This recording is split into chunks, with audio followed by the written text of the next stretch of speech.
It is a football Friday night. This is high school football. Alabama's After the Game. Jon Holder with you on a football Friday night presented by the Calhoun County Commission. We're coming to you live tonight from the Dad's Barbecue Top of the River Media Center at Parker Memorial Baptist Church on Quintard Avenue in Midtown Aniston. It is the last week of the regular season of high school football. Still some region games, some non-region games that will decide region standings tonight. It's a big night of high school football all across East Alabama. Even a state champion already being crowned. We'll tell you about that coming up in just a couple of moments. Right now, though, let's go ahead and jump into our USA Softball of Alabama scoreboard and get you up to date on all the final scores. The Piedmont Bulldogs, congratulations to Jonathan Miller and the Bulldogs, number 3 team in the state in 3A, and they are now a perfect 10-0 undefeated in the regular season. Also the Class 3A Region 6 champions. Piedmont tonight blasting Glencoe at Wilson Darnell Stadium in Glencoe. They win it 48-10 tonight. Piedmont has beaten Glencoe 16 of the last 17 meetings, and we will have highlights of that game coming from Glencoe here on After the Game. Also tonight, it was White Plains jumping out to a 21-0 lead. They spoil senior night in Heflin as White Plains beats their next-door neighbors from Cleburne County 42-13 tonight. We will also have highlights of that game coming from the pit over in Heflin tonight. And Donahoe, this score just in, Donahoe has defeated Cedar Bluff tonight. This was a great football game. We will have highlights of this game as well. My crew was there at Wentzfield at Donahoe tonight. A back and forth game. Donahoe was down 21-7 in the third quarter, and they scored 21 unanswered as Donahoe beat Cedar Bluff tonight 28-21 up on 10th Street Mountain at Donahoe. As we said, highlights of that game on the way. Oxford Yellow Jackets, number 3 team in the state in Class 6A, on the road tonight at Brawley Stadium in Florence. They beat the Falcons 34-10. Oxford also 10-0, a perfect regular season. Congratulations to Sam Adams and the Yellow Jackets on that big win tonight and that perfect season taking place tonight up in Northwest Alabama at Florence. This was our Judd Edwards State Farm Insurance Game of the Week from the Hill at Walter Welborn. Key game. We'll talk about this in depth later on. Class 3A Region 6 Westbrook Christian tonight. They win over Walter Welborn. That should say 47-24. Westbrook Christian over Walter Welborn tonight. Westbrook did win the game, but it was not that close. It was Welborn getting out. There's the fix right there.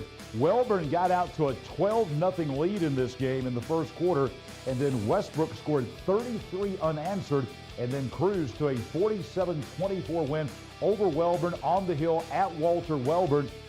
We will have complete highlights of that game, and also we will have coming up for you all the post-game reaction of that game with Westbrook Christian in their win over Walter Welborn tonight, 47-24. Another thrilling game, and we will have highlights of this game all the way to the end tonight up at Lot Mosby Memorial Stadium in Aniston. Jacksonville goes in. They beat Aniston tonight 28-24.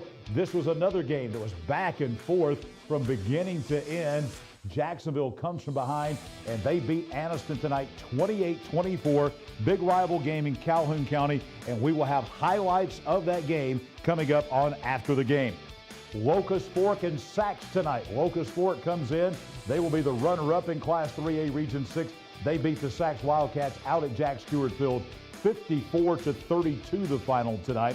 Last night, and we will bring you complete highlights, and we will also bring you complete post-game reaction with Coach Todd Ginn and some Alexandria players. Alexandria on Halloween night, they go to 7-3. What a turnaround from last year. Alexandria beats Munford last night 28-21. Complete highlights of that game coming from Death Valley in Alexandria. Another key game in Calhoun County tonight out at Bill Bryan Stadium in Weaver. Weaver and J.B. Pennington. Huge implications in Class 3A Region 6. Weaver is in the state playoffs.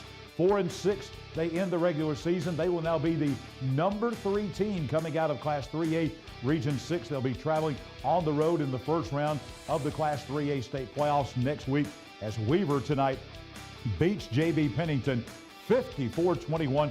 This was a close game back and forth, and then Weaver pulls away midway through the third quarter, and they blast J.B. Pennington tonight 54-21. We will have highlights of that game coming as well on After the Game.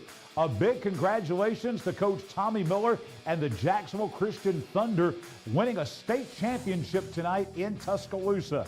They beat Russell Christian out of Meridian, Mississippi, 36-27 in the Christian Football Association state championship game played at Tuscaloosa Christian in Tuscaloosa. JCA winning their first state championship in the CFA. Russell Christian had won 7 consecutive state championships. JCA ends that streak with a 36-27 win over Russell Christian tonight. And ladies and gentlemen, here's the surprise we've kind of been talking about. The entire JCA football team is on their way right here to Parker Memorial Baptist Church in Midtown Aniston to the Dad's Barbecue, Top of the River Media Center. The entire team, Coach Miller, they're going to come in and have a state championship celebration later on tonight as they're on their way back from Tuscaloosa to Calhoun County. Congratulations to the Thunder tonight. Spring Garden. How about another congratulations to Barrett Ragsdale and the Spring Garden Panthers. They are 10-0, the number 4 team in Class 1A. They blast a good Ranburne team tonight, 40-7. This was Ranburne's first ever loss to Spring Garden. Spring Garden had never beaten Ranburne, but they beat them tonight out at Spring Garden by a score of 40-7. Horseshoe Bend tonight wins at Newsite. They beat Woodland 48-28. This game just ending between Hokes Bluff and Randolph County. Battle of 2 good football teams playing over at Hokes Bluff. They had a player that was severely injured in this game from Randolph County. Condition unknown, think he's going to be okay, but they delayed this game for about a half hour, finally completed it, and Hokes Bluff, they go to 8-2 as Hokes Bluff beats Randolph County 44-12 tonight out at Hokes Bluff. We will have highlights of that game coming from Mike Robertson Stadium out at Hokes Bluff. Glenwood School, they beat Sylacauga tonight in Phoenix City, 42-14. Number 7 team in the state in Class 3A. Glenwood, they complete a regular season at 9-0. BB Comer ends the season tonight with a win over Thorsby down at Legion Stadium in Sylacauga as BB Comer beats the Rebels tonight 22-15. Fayetteville and Brilliant still looking for a final on that game from Farm Links Field in Fayetteville. Winterboro and Childersburg tonight. They are playing down at Winterboro, and this is a new score that just came in. Winterboro has beaten their rival, big next-door neighbor rivalry in Talladega County. Winterboro 7-2. They beat Childersburg 46-14. Etowah tonight, there's the 46-14. Etowah tonight, the Blue Devils, they win 64-3 at Lincoln against the Golden Bears tonight. Etowah 64, Lincoln 3. That is a new final. Pell City tonight. This is a final. Pell, we don't have that, but we'll get that for you. Pell City has beaten Southside 45-7. Pell City 45, Southside 7. That is the final score tonight. Kind of a shocking score as Pell City beats a team that was the region runner-up out of Class 6A Region 8. Pell City 45, Southside 7 tonight down at Pete Rich Alumni Stadium in Pell City. Victory Christian and Berry playing tonight over in Pell City. And unfortunately for all you folks like me who like defense, this was not a defensive game tonight in Pell City. I'm trying to add this up. I think this is about 125 points. Berry beat Victory. Steve Jones tells me, yes, I did add that up correctly on the fly there. Berry tonight, 9-1, one of the best teams in the state in Class 1A. They come into Pell City tonight, and they beat Victory Christian 78-47. I know we got basketball starting up this week. That is not the basketball score. Berry 78, Victory Christian 47. Corner tonight, number 7 team in the state in 5A. They beat Springville tonight 38-14. Corner 38, Springville 14, the final. St. Clair County, big improvement, now 5-5 on the year. They'll miss the Class 5A playoffs, but they win at arch rival Asheville tonight, 55-21. Decatur Heritage and Ragland. Decatur Heritage, the number 10 team in Class 2A tonight, beating Ragland 49-24 up in Decatur. Sandrock and Whitesburg Christian, this is a final. We have this for you. There it is. Sandrock beats Whitesburg Christian to end 5-5 tonight up at Sandrock. Sandrock over Whitesburg Christian 27-24. The Gaston Bulldogs win tonight. Gaston goes to 3-7. They win at Eider 44-12, the final score. Houston Academy and Providence Christians, we get into statewide games. This was a top 10 team in 2A taking on a top 10 team in 3A, playing, these are crosstown rivals in the city of Dothan tonight. Still looking for a final on that one. Big game in Southwest Alabama last night.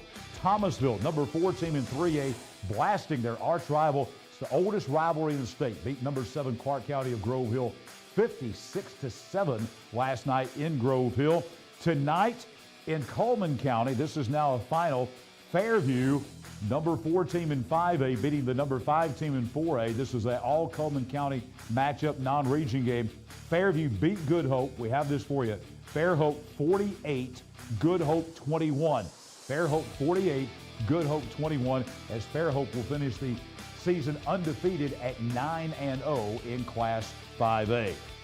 There it is. And Baker and Viger, they played last night down in Pritchard. Number 9 team in 7A, Baker of Mobile, beating number 3 Viger, the number 3 team in 5A, 10-9 last night. Great game in the Port City. And also last night, Muscle Shoals and Austin, number 6 team in 7A, loses to the number 9 team in 6A. Muscle Shoals coming from behind 22-0 down to beat Austin last night in Decatur by a score of 29-22. And, of course, all season long, high school football Alabama's After the Game being presented to you by the Calhoun County Commission. Let's tell you about those great folks at the County Commission that support so many things here in Calhoun County. Those commissioners are fantastic folks, and they do such a great job of supporting things here in Calhoun County, including after the game. Those commissioners, Fred Wilson, Danny Shears, Carolyn Henderson, Terry Howell, and Lee Patterson, they not only support events that are going on and our recreational facilities, but also all of our school systems here in Calhoun County. If you see those county commissioners out and about, thank them for not only supporting the schools and all the quality of life we have here in Calhoun County, but also for bringing you high school football Alabama's After the Game. We've got a lot of special guests coming up. Head coach of the Cherokee County Warriors, Jacob Kelly's in the house. He's coming up a little bit later on to talk some Warrior football. We've got our Aniston Orthopedics Cheer Squad of the Week. They're coming up, and a whole lot more as we roll on a Football Friday night. The Calhoun County Commission, made up of Terry Howell, Danny Shears, Fred Wilson, Carolyn Henderson, and Lee Patterson, ask you to take a look at what Calhoun County has to offer. Beautiful parks, neighborhoods, recreational facilities, historic sites, and museums. Our citizens enjoy a high quality of life and strongly support the arts. If you are considering expanding or starting a new business, take a look at what Calhoun County has to offer. You'll be glad you did. The game-winning touchdown. A goal line stand. The perfect catch. The perfect stop. These are the moments that move you, but when a sports injury puts you on the sidelines, it's our job to get you moving again. Aniston Orthopedic Associates is the longest-standing orthopedic practice in East Alabama, providing exceptional care to thousands of athletes. Shaping the next generation of legends. Dedicated. Dedicated to what moves you. Aniston Orthopedic Associates, 8 a.m. Saturday Sports Injury Clinic. Every football season Saturday, 701 Layton Avenue, 3rd floor, Tyler Center. What does it mean to be a community bank? At Noble Bank and Trust, it means you're more than an account number. You're a valued member of our community. Whether it's checking, savings, a loan, mortgage, or line of credit, Noble Bank and Trust meets all your banking needs with exceptional technology customized just for you while making you feel right at home. Make the switch to Noble Bank and Trust, and we will make sure you're taken care of from beginning to end. Noble Bank and Trust, member FDIC, equal housing lender. I can't imagine life without Gwen, but we came dangerously close. I was having chest pains. Luckily, there was a hospital nearby that quickly discovered one of her arteries was 100% blocked. A hospital with life-saving technology and the latest in cardiac treatment, with an experienced team of doctors and nurses focused on fixing Gwen's heart. What hospital had all of that? It was all right here at RMC.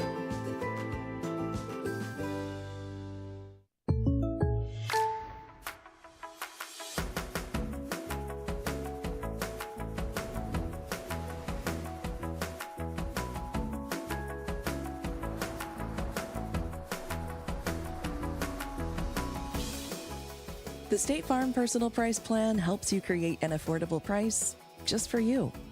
Contact local agent Judd Edwards for your personal price plan today. Tailgate season is here, and tailgate with a new Team 1 Chevy. With every test drive, you have the chance to win a new Team 1 Chevy tailgate package. With 1.9% financing and up to $10,000 discounts on all Silverados. Take a test drive with a chance to win a new tailgate package. Save big with Team 1 Chevy and be a winner. Remember, Team 1 Chevy, home of the best people, the best service, period.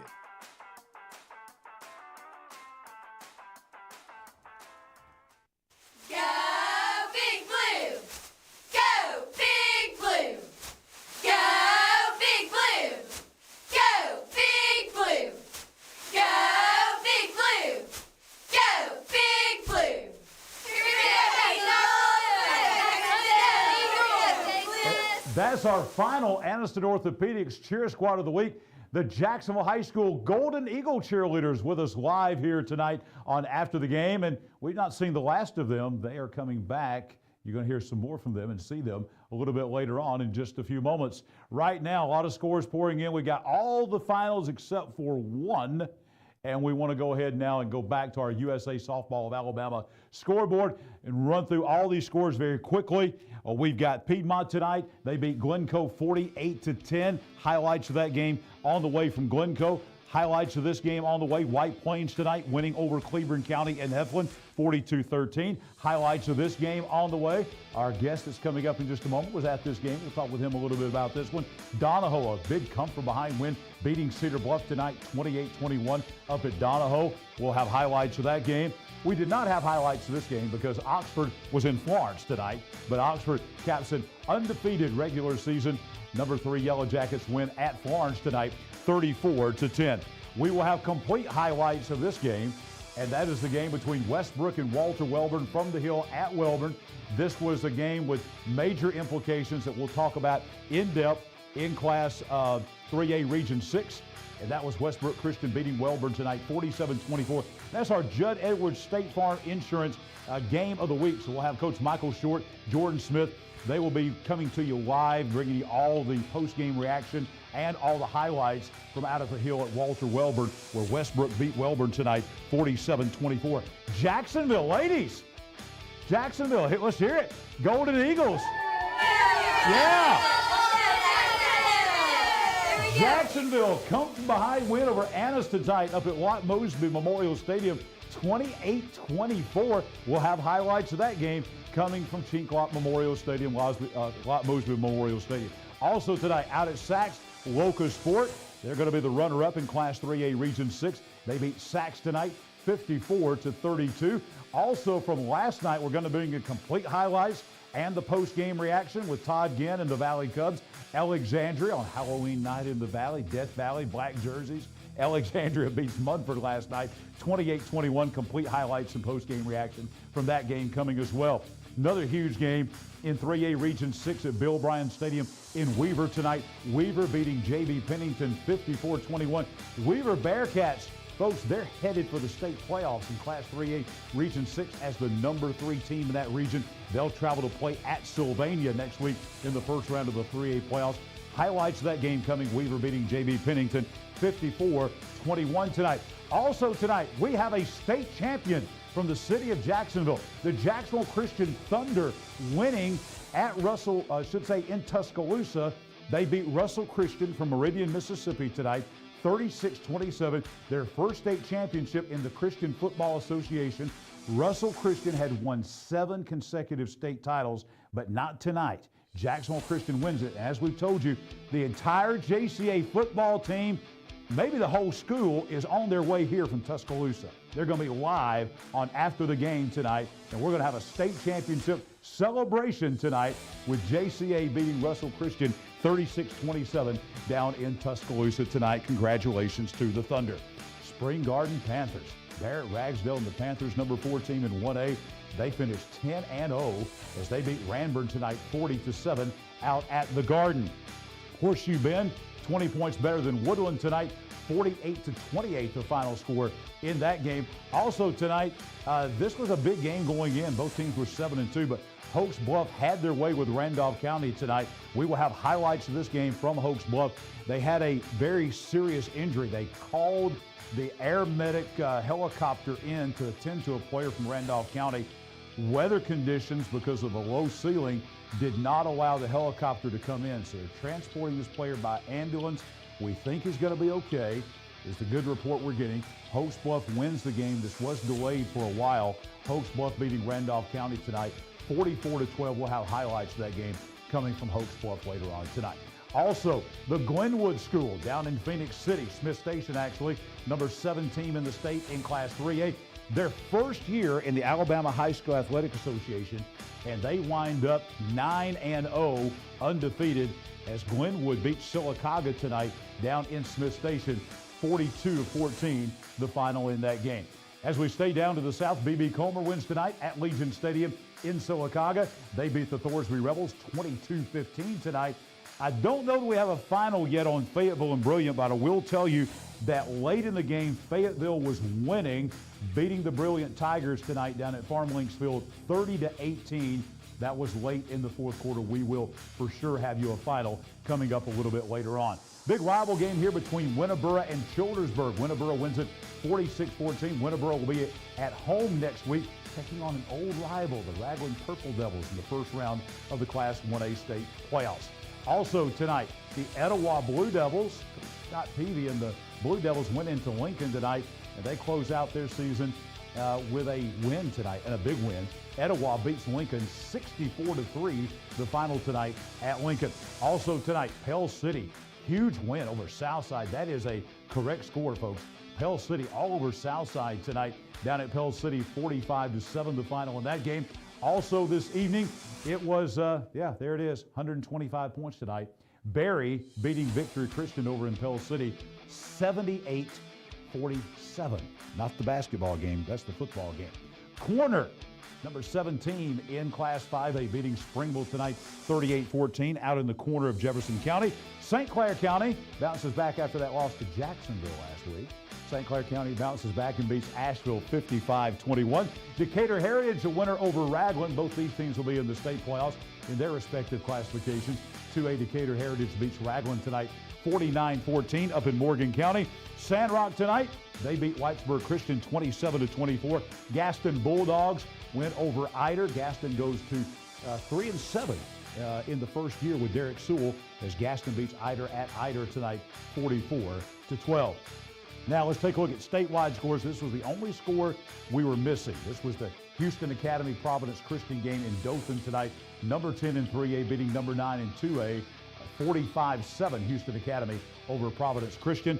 Also, a couple of games, or a few games from last night. Big game in the Southwest Alabama, oldest rivalry in the state. Number 4 and 3A Thomasville, they're 10-0. They beat number 7 Clark County in Grove Hill last night, 56-7, the final score in that game. Tonight, big Coleman County matchup. Number 4 Fairview in 5A beating number 5 Good Hope in 4A, 48-21. Two more finals from around the state last night, big games. In Pritchard last night, big Mobile County matchup. Number 3 Viger in 5A. They lose to number 9 and 7A Baker out of West Mobile. Baker beats them 10-9 last night at Pritchard. And also last night in Decatur, number 9 and 6A Muscle Shoals. They had Austin a loss in the last game there. Austin could have been 10-0, but Muscle Shoals spoiled that for them. They win the game after being down 22-0. Muscle Shoals comes all the way back, and they win it with 29 consecutive points as they beat Austin by a score of 29-22 last night. Back on high school football, Alabama's after the game, presented by the Calhoun County Commission. Jon Holder, Coach Michael Short is on the way. Chad Barnett's on the way. But right now we've got a very special guest. We got our Aniston Orthopedics Cheer Squad of the Week, and that's the Jacksonville Golden Eagles here in the studio with us. Also from Aniston. Hey, I'm telling you, we got some great folks here, folks. We are going to really talk about some good stuff here with Aniston Orthopedics, because we're going to talk about the sports medicine and physical therapy. But I want you, Dr. Morris is here with us, Andrew Morris. Dr. Morris, I want you to talk about this thing I'm going to hold up right here.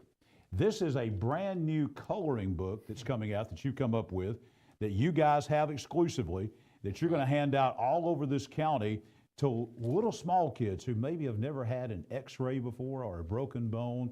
And Dr. Andrew Morris and all the folks there at Aniston Orthopedics are going to take great care of him, or those kids. But you've got this neat little thing. Tell us about that. I'll let you hold it and explain what's going on with that, because this is important. Katie with us has really spearheaded this, but we're doing a pediatric education initiative within the area. A lot of the general practitioners and the pediatrics clinics in the town will have them. And it's just they can scan the QR code, the kids can watch a video of what to expect, and just kind of take some of those nerves away, and obviously they can color through it and see some pictures from the clinic. So you're going to hand this out to about 35 different doctors' offices around Calhoun County.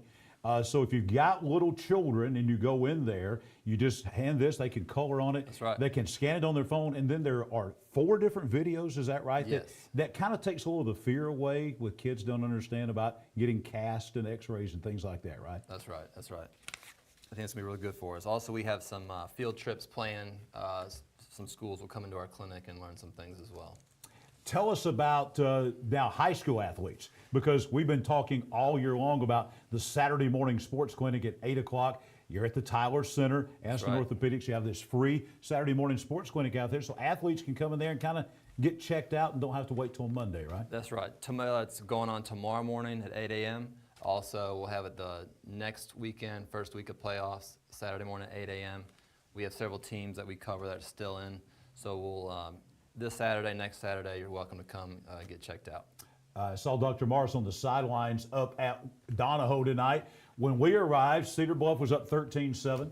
Cedar Bluff takes it to 21-7, and then it was all Donahoe after that. Donahoe comes back and wins it 28-21, right? Yeah, it was a great comeback. Both teams were playing hard. Cedar Bluff did a lot on the ground, good run game, but Donahoe had a balanced attack, and they got a lot done in the air. I think it was the big play in that game. Hayes Farrell had that big kickoff return. After Donahoe scored, after Cedar Bluff scored, and then they went for 2 and got it, went up 21-7. The ensuing kickoff, I think Farrell returned that 70 yards down to the 10-yard line. Huge momentum swing there. Yeah, that brought it all the way back to 21-14, and then it was Donahoe the rest of the way. And that was a game Cedar Bluff really needed to win to try to get in the playoffs. They were in a 3-way tie with Sandrock and North Sand Mountain trying to get into the playoffs. Thank you for all that you do. This is a great initiative here that you're going to have for kids around the county. Sure thing. And for all you do for the little kids, the high school. Folks find out more about Aniston Orthopedics.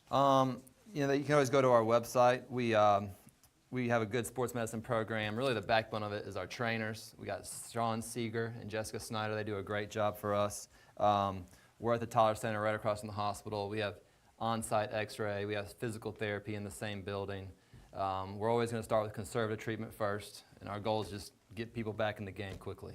And Dr. Mars, I'll tell you, I was at Jacksonville's pep rally today, and we had our Aniston Orthopedic score shirts with the score. Jacksonville, our Ted's Floors and Beyond Team of the Week for that win last week over St. Clair County, 45-21. Those things, you can how popular those are. They love wearing those around. Cheerleaders did a great job of keeping the spirit up today. They had a blackout, I think, up there today. They turned all the lights out, and it was pretty wild up there. And they turned that into a victory tonight as they were winners over their big rival, the Aniston Bulldogs, up here at Watt Mosby Memorial Stadium, 28-24. So our Aniston Orthopedics Cheer Squad of the Week. Are you ready, Dr. Marsh, to get a little more for us? School cheerleaders. JHS, yell it JHS. JHS, yell it JHS. JHS, yell it JHS.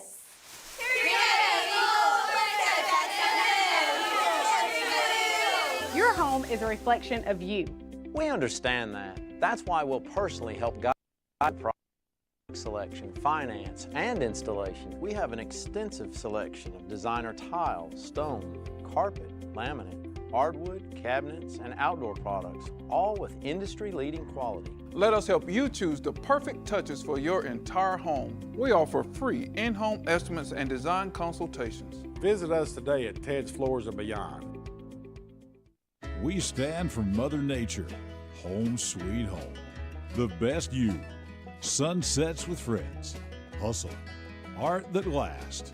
Life's simple pleasures. You know, life has purpose when we stand for something. ATCU is now Emblem, a credit union that stands for excellence and community. But most of all, Emblem Credit Union stands for our members and what's important to them. We stand for you. At Jacksonville State University, the journey starts with you. It begins with your ambition, your curiosity, your dreams. Here, you forge your own path. You have the power to make a difference, explore new horizons, and turn your passions into your future. At Jack State, we journey forward together. The journey starts with you. At Farmers and Merchants Bank, we're showing off our school spirit with our newly designed vertical Spirit debit cards. Now these are customized with your favorite school's logo, and half of every Spirit card purchased goes toward your school. So show off your colors and support your local school with the F&M Spirit debit card. You can learn more at fnm.bank. Member FDIC.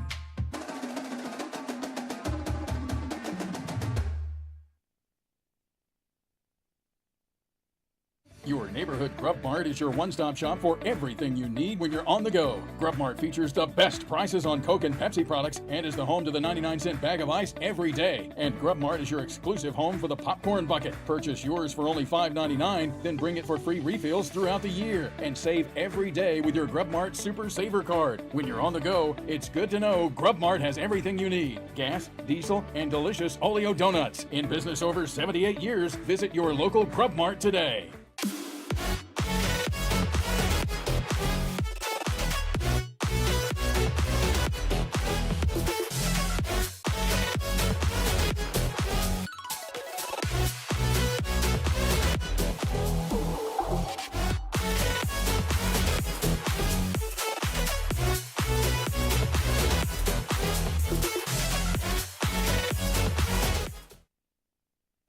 Coming up just a little bit later on, Coach Michael Short and Jordan Smith bringing you all the action from that big 3A Region 6 battle on the hill at Walter Wellborn tonight between Wellborn and Westbrook Christian, a game that Westbrook won 47-24. We'll have complete highlights of that game and the post-game reaction from our Judd Edwards State Farm Insurance Game of the Week. Speaking of Judd Edwards, he is your local choice for insurance and financial services. The #1 auto insurance company in Alabama. Judd Edwards, a local guy right there on Ross Street in downtown Heflin, but serving all of East Alabama for sure. A guy who loves local sports, a former great athlete here in Calhoun County, and supporting high school athletics like no other. Judd Edwards, State Farm Insurance, bringing you our game of the week. We're back on high school football, Alabama, after the game, presented by the Calhoun County Commission. Time now for our Noble Bank and Trust post-game presser and a very special guest. We have the head football coach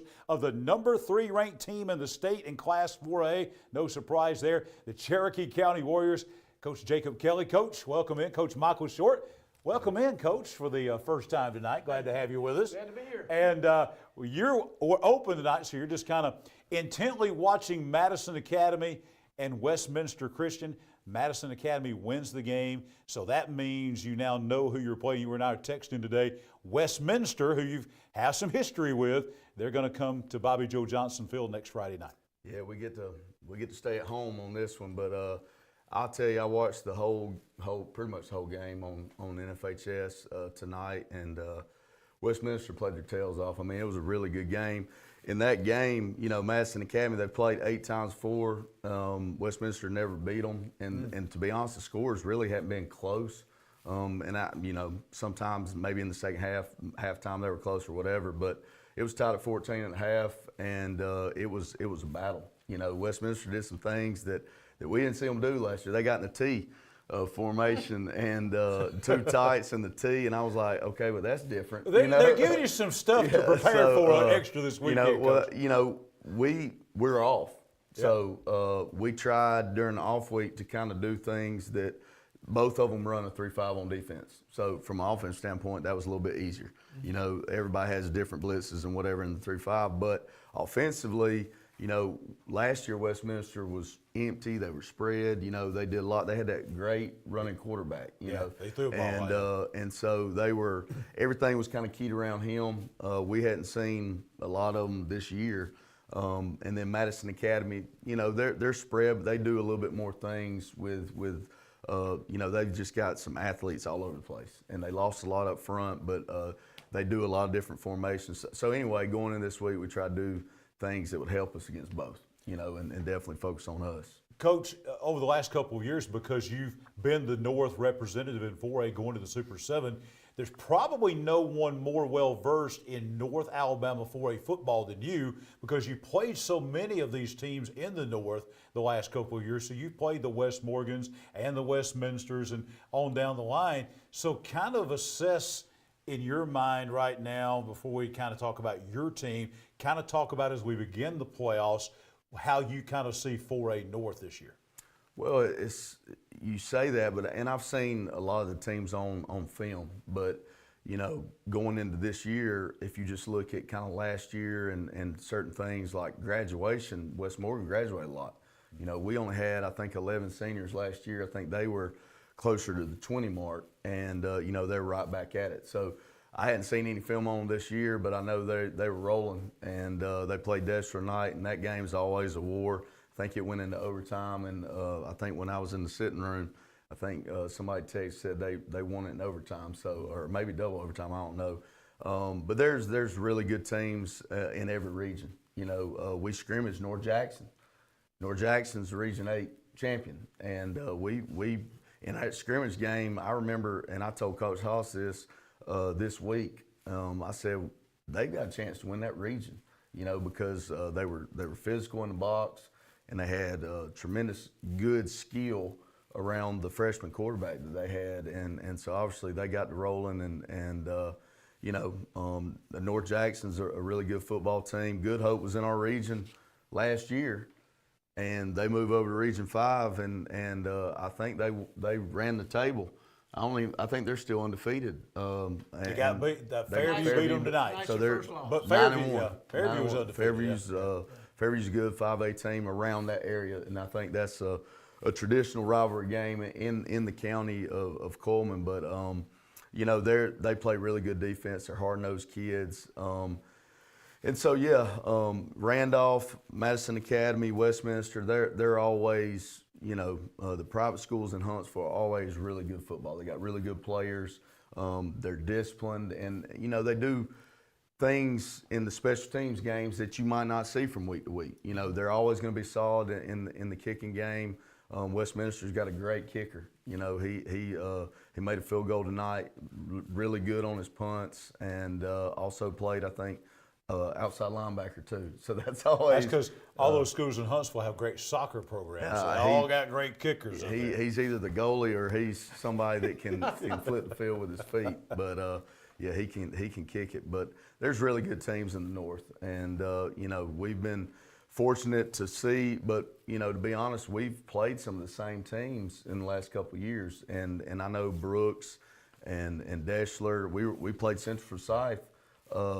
Central Florence last year. Sorry, I'm from Georgia. I know. But Central Florence last year in the first round, I think. Yeah, it was in the first round. And they are the number 2 team from that region, I believe. And so they're wing T, very, very hard to defend. They run it well. When you face a team that runs the wing T offense really, really solid, and their linemen do a really good job of coming off the ball, it is really tough to defend. And so it's hard to show in practice. Very hard, very, very hard to get that look because, you know, scheme-wise, they go running our stuff, and now we need them in a 4-point stance and coming off low, almost cutting, Gap down backer. And you know, the trap looks. You can never get under center and run the trap really, really well with the quickness that it needs to be hit. The good thing is we played Alexandria, and Alexandria is similar, you know, similar. Fullback may not be as close to the quarterback under center as Central Florence is, but again, you know, there's really good teams in the north, different styles, and a lot of good football. Coach, you'll see all those teams that you're talking about over from around Muscle Shoals, Brooks, and all those teams, they're all wing T people. For years, 90% of them are going to run the wing T, and they run it real well. And if you go in there, like you said, and you're not really prepared for it, they'll keep the game close. Oh, yeah. And that's what they're trying to do. There's also a guy, an old school North Jackson guy, that's their defensive coordinator now. They moved him back in there. He's helping out getting things going. Coach Schrader, his son's a DB coach at Florida. He was when they were real good, when they were playing for state championships. So that's their defensive coordinator now. And that's probably the best side that you'll see of them. And he'd shoot me now if you know I was telling you that. But that's where they're going to be real strong. He's probably watching right now. Yeah. He will be for the weekend. That's the strong side, that side there. But I think we met before our scrimmage game and probably talked for a little bit. And they get around, they fly around to the ball and do those type of things. I know your season's over now, or the regular season is finished. I've always tried to ask guys this, because I know how I was. What will be different for you as you get into the playoffs and maybe as you start moving on? I don't want rat poison here, Coach, but do you change your practice schedules? Maybe the same time, but maybe not as much physicality involved in practice? How do you change your practice? You're still wanting to get better, and your young kids, it's a great time for them. Right. It's like another spring training for them. It's for your younger ones. How do you go about doing your practices when the playoffs start? We really keep it the same. I mean, you know, nothing differs from kind of what we do. It was a little different this week because I gave them Monday off, you know, and they were off today. We went all 5 days in the weight room, though. We're not going to take that off. Yeah. But, you know, usually we have a routine on Monday, just certain set. It's a heavy defense day, but an introduction to kind of the team that we're going up against. It's almost like in the classroom, you're introducing the new unit, so to speak. And so with a team, you know, that runs something different or whatever, it's heavy emphasis on the new stuff, you know, and it's heavy in the film and all that. And then Tuesday it's kind of flip-flop. We go heavy on the offensive side of the ball, and you know, definitely touch on both sides. And then Wednesday and Thursday are basically situational days. So we go through a whole game modified, not, you know, but, and we back off physically. And look, we tell our guys, you know, you got to learn how to practice without hurting each other. That's right. You know, and so even with the contact rules in season, you know, you only get 90 minutes of live contact during the week. And if you stay true to that, you've got to go thud. You've got to go different things. And we've got these Guardian caps that every kid puts on. We try to, you know, save the stuff for Friday, you know. So, and with our guys, it's really, really hard because, I mean, we've got guys that if they don't get a certain look, if they don't get a certain speed, they don't know how to handle it. I mean, they want those live reps. And so, to me, that's good. When I was a high school player, we never backed off. You know, it's part of the nature of the beast that you play how you practice. And so we're not going to kill each other every day, but we still need somewhat of a best on best period. Coach, at least it didn't get you like with my head coach when I was in high school. On Wednesdays, we'd have shorts and shells, and he wanted to go goal line offense and defense. And we're down there with no pads on our knees, and we're down there digging in the dirt. Yeah. So they really, I didn't like my coach on those days. Let's take a look. We're going to our first time tonight, our Team 1 Chevrolet of Gadsden region rundown. We're going to take a look at two regions. One will be your region. Before we get there, we're actually going to take you south because we have a few teams that are in Class 4A Region 3. So if we can go to Class 4A Region 3, here's the final standings. And Coach, the last two times you've been to the state finals, so you've played a team from the south. Tallahassee won this region, St. James 2, Handley is 3, Bullitt County is the 4, and then our local teams, show you how tough this region is, our local teams, Cleveland County, Talladega, and Munford, they finished at the bottom of the region this year. So that's the final standings in 4A Region 3. Now we go to your region, Class 4A Region 6. You won the region championship, 7-0, Hokes Bluff the 2, Aniston 3, Alexandria 4. You beat every one of those teams, obviously 7-0. You have Westminster Christian of Huntsville first round. Hokes Bluff will get Madison Academy at home. Aniston will go to Huntsville to take on Randolph, and Alexandria will go to North Jackson in the first round. Coach, just tell us a little bit about the region first and foremost, and then maybe a little bit about the first round of the playoffs there with 4A Region 6 against Region 8. Well, I mean, I feel like our region is really, really tough. Really good football in the region. I mean, Alexandria goes from playing us in week 8 for the region championship, and they end up in the 4 seed, you know. But I mean, Alexandria, what a great turnaround from a year ago. I mean, they're young. I mean, they got a lot of young players. And they're tough. I mean, those kids play extremely hard, and so you know, that's a long trip for them up in North Jackson. But you know, North Jackson's really, really good. I mean, they're a good front 8 on defense. But Alexandria, I'm telling you, they've got really good backs. They're tricky on the offensive side of the ball. Aniston, I don't think there's probably a more athletic team.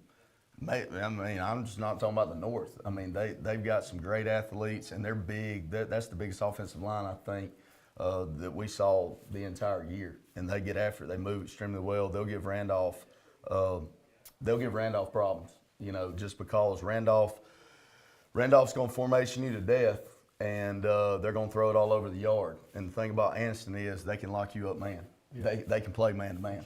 And they can put pressure on the quarterback. And so with Aniston, it's, you know, just scored consistently. They'll move it all over the place, but when they get the ball in the red, they got to have points. And then Hokes Bluff, they're going to control the ball. They're going to run the football. They're going to play action. They're going to boot it. And they got a great quarterback to do it with because he is lightning in a bottle. And if you don't contain him, he can hurt you. And, you know, luckily they got a home game right there, so they'll be able to stay at home.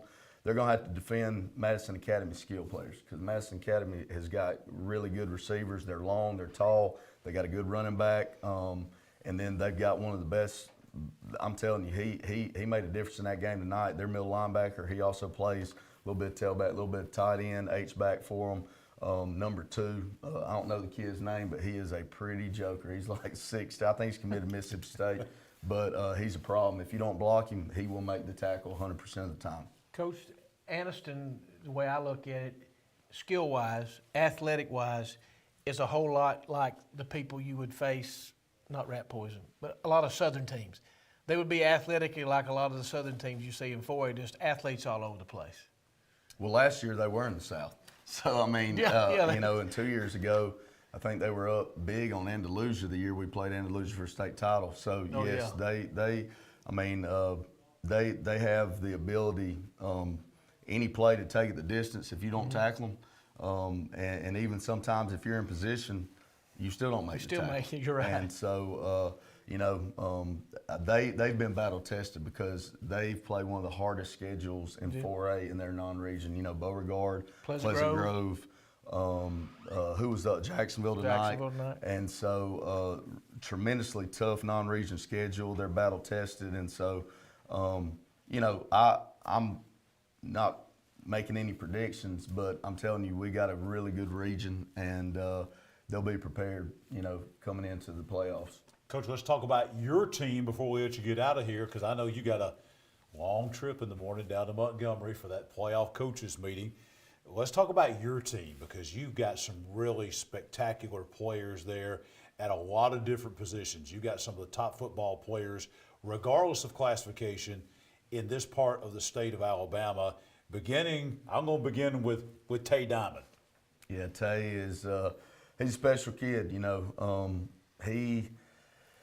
I think he was going into last week against Asheville. I think he had like 12 sacks. And he's already the current reigning defending sack champion in the history of the school. He's adding to it. Yeah, and he added to it. So I think Coach Young, defensive line coach, kind of challenged him going out there early in the game that he needed to hit a certain mark or whatever. He was 4 sacks away, and I think by halftime he had 4 sacks. And he's built. As a freshman, he could get there, but it was mainly a bull rush.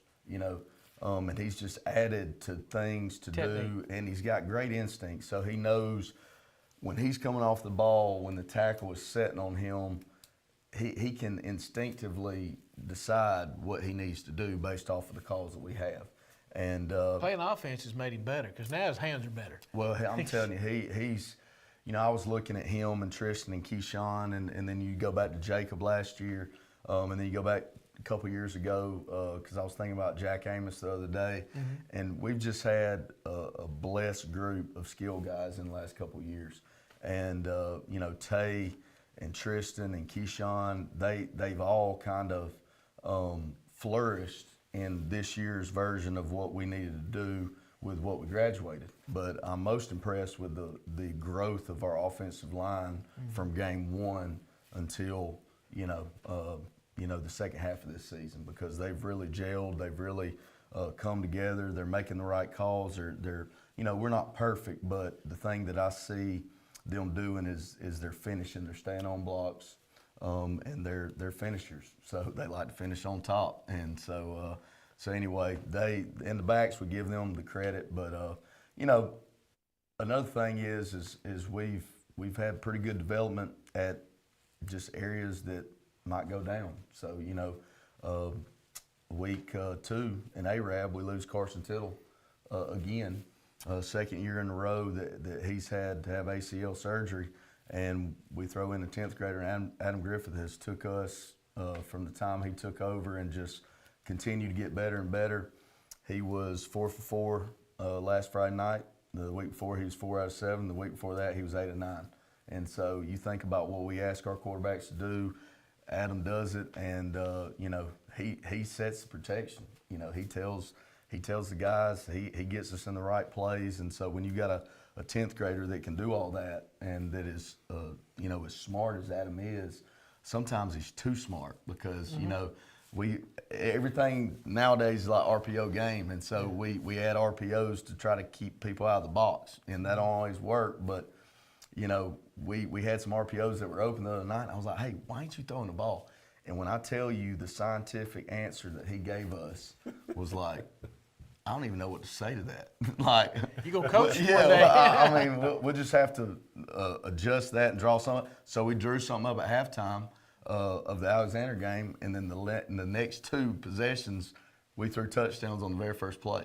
And so, Coach, you just drawing stuff up on the board now. We literally were. We got a smart board over here on the sideline. We were drawing it up.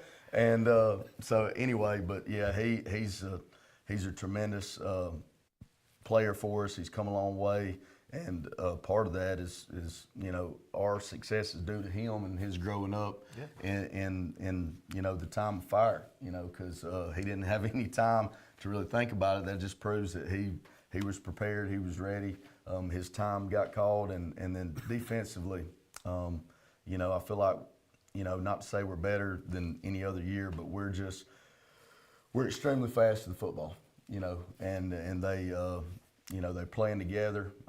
We've created a lot of turnovers in the last couple of games, and that's always beneficial for us. And you know, we give up a little bit maybe in the middle, but they play the red zone as tough as we've ever. I mean, we've had more shutouts this year than we've had since I've been there. And the coaches do a great job. Coach Henderson, Coach Chandler, all the coaches we have do a great job of prepping our guys. Coach, it has been a fun team to watch these last couple of years as you've made runs to the Super 7, and so we're looking forward to watching your team make another fun run. I know you got a fun trip in the morning down to Montgomery. We'll let you get home and get back to Montgomery and back. You got a busy weekend. Folks just don't know what coaches go through. I appreciate you coming and being with us here tonight on After the Game. Jacob Kelly is the head coach of the Cherokee County Warriors, number 3 team in the ASWA poll. They are 9-1. They're the 4A Region 6 champions. They'll be at home next week at Warrior Stadium. Bobby Joe Johnson Field, Westminster Christian Wildcats coming in from Huntsville. Coach, ought to be a great game and a great atmosphere up there, as always, in center as Cherokee County takes on Westminster. Let's tell you about Emblem Credit Union. You see right there our Emblem Credit Union bottom line. This is what used to be. It's the old, out with Alabama Teachers Credit Union, and now back in with Emblem Credit Union. They just made this change about 2 weeks ago, so you can go to emblemcu.com, find out more information about the changeover. And if you live, work, or attend school in Calhoun, Cherokee, DeKalb, Etowah, or Marshall counties, you can be a member. Learn more at emblemcu.com. Back with more of After the Game in just a moment. Tailgate season is here, and tailgate with a new Team 1 Chevy. With every test drive, you have the chance to win a new Team 1 Chevy tailgate package. With 1.9% financing and up to $10,000 discounts on all Silverados. Take a test drive with a chance to win a new tailgate package. Save big with Team 1 Chevy and be a winner. Remember, Team 1 Chevy, home of the best people, the best service, period.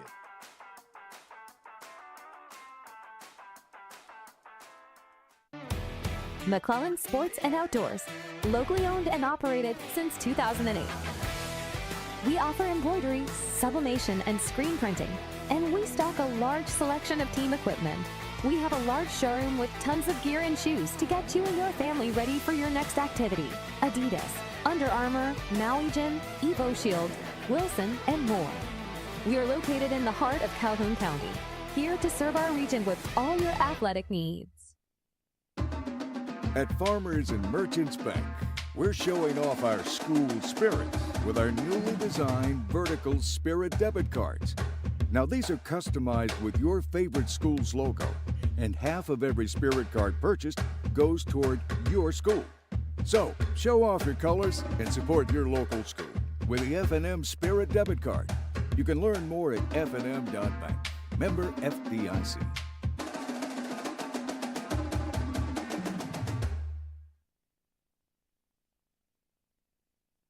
Your neighborhood Grub Mart is your one-stop shop for everything you need when you're on the go. Grub Mart features the best prices on Coke and Pepsi products and is the home to the 99-cent bag of ice every day. And Grub Mart is your exclusive home for the popcorn bucket. Purchase yours for only $5.99, then bring it for free refills throughout the year. And save every day with your Grub Mart Super Saver card. When you're on the go, it's good to know Grub Mart has everything you need. Gas, diesel, and delicious Oleo donuts. In business over 78 years, visit your local Grub Mart today.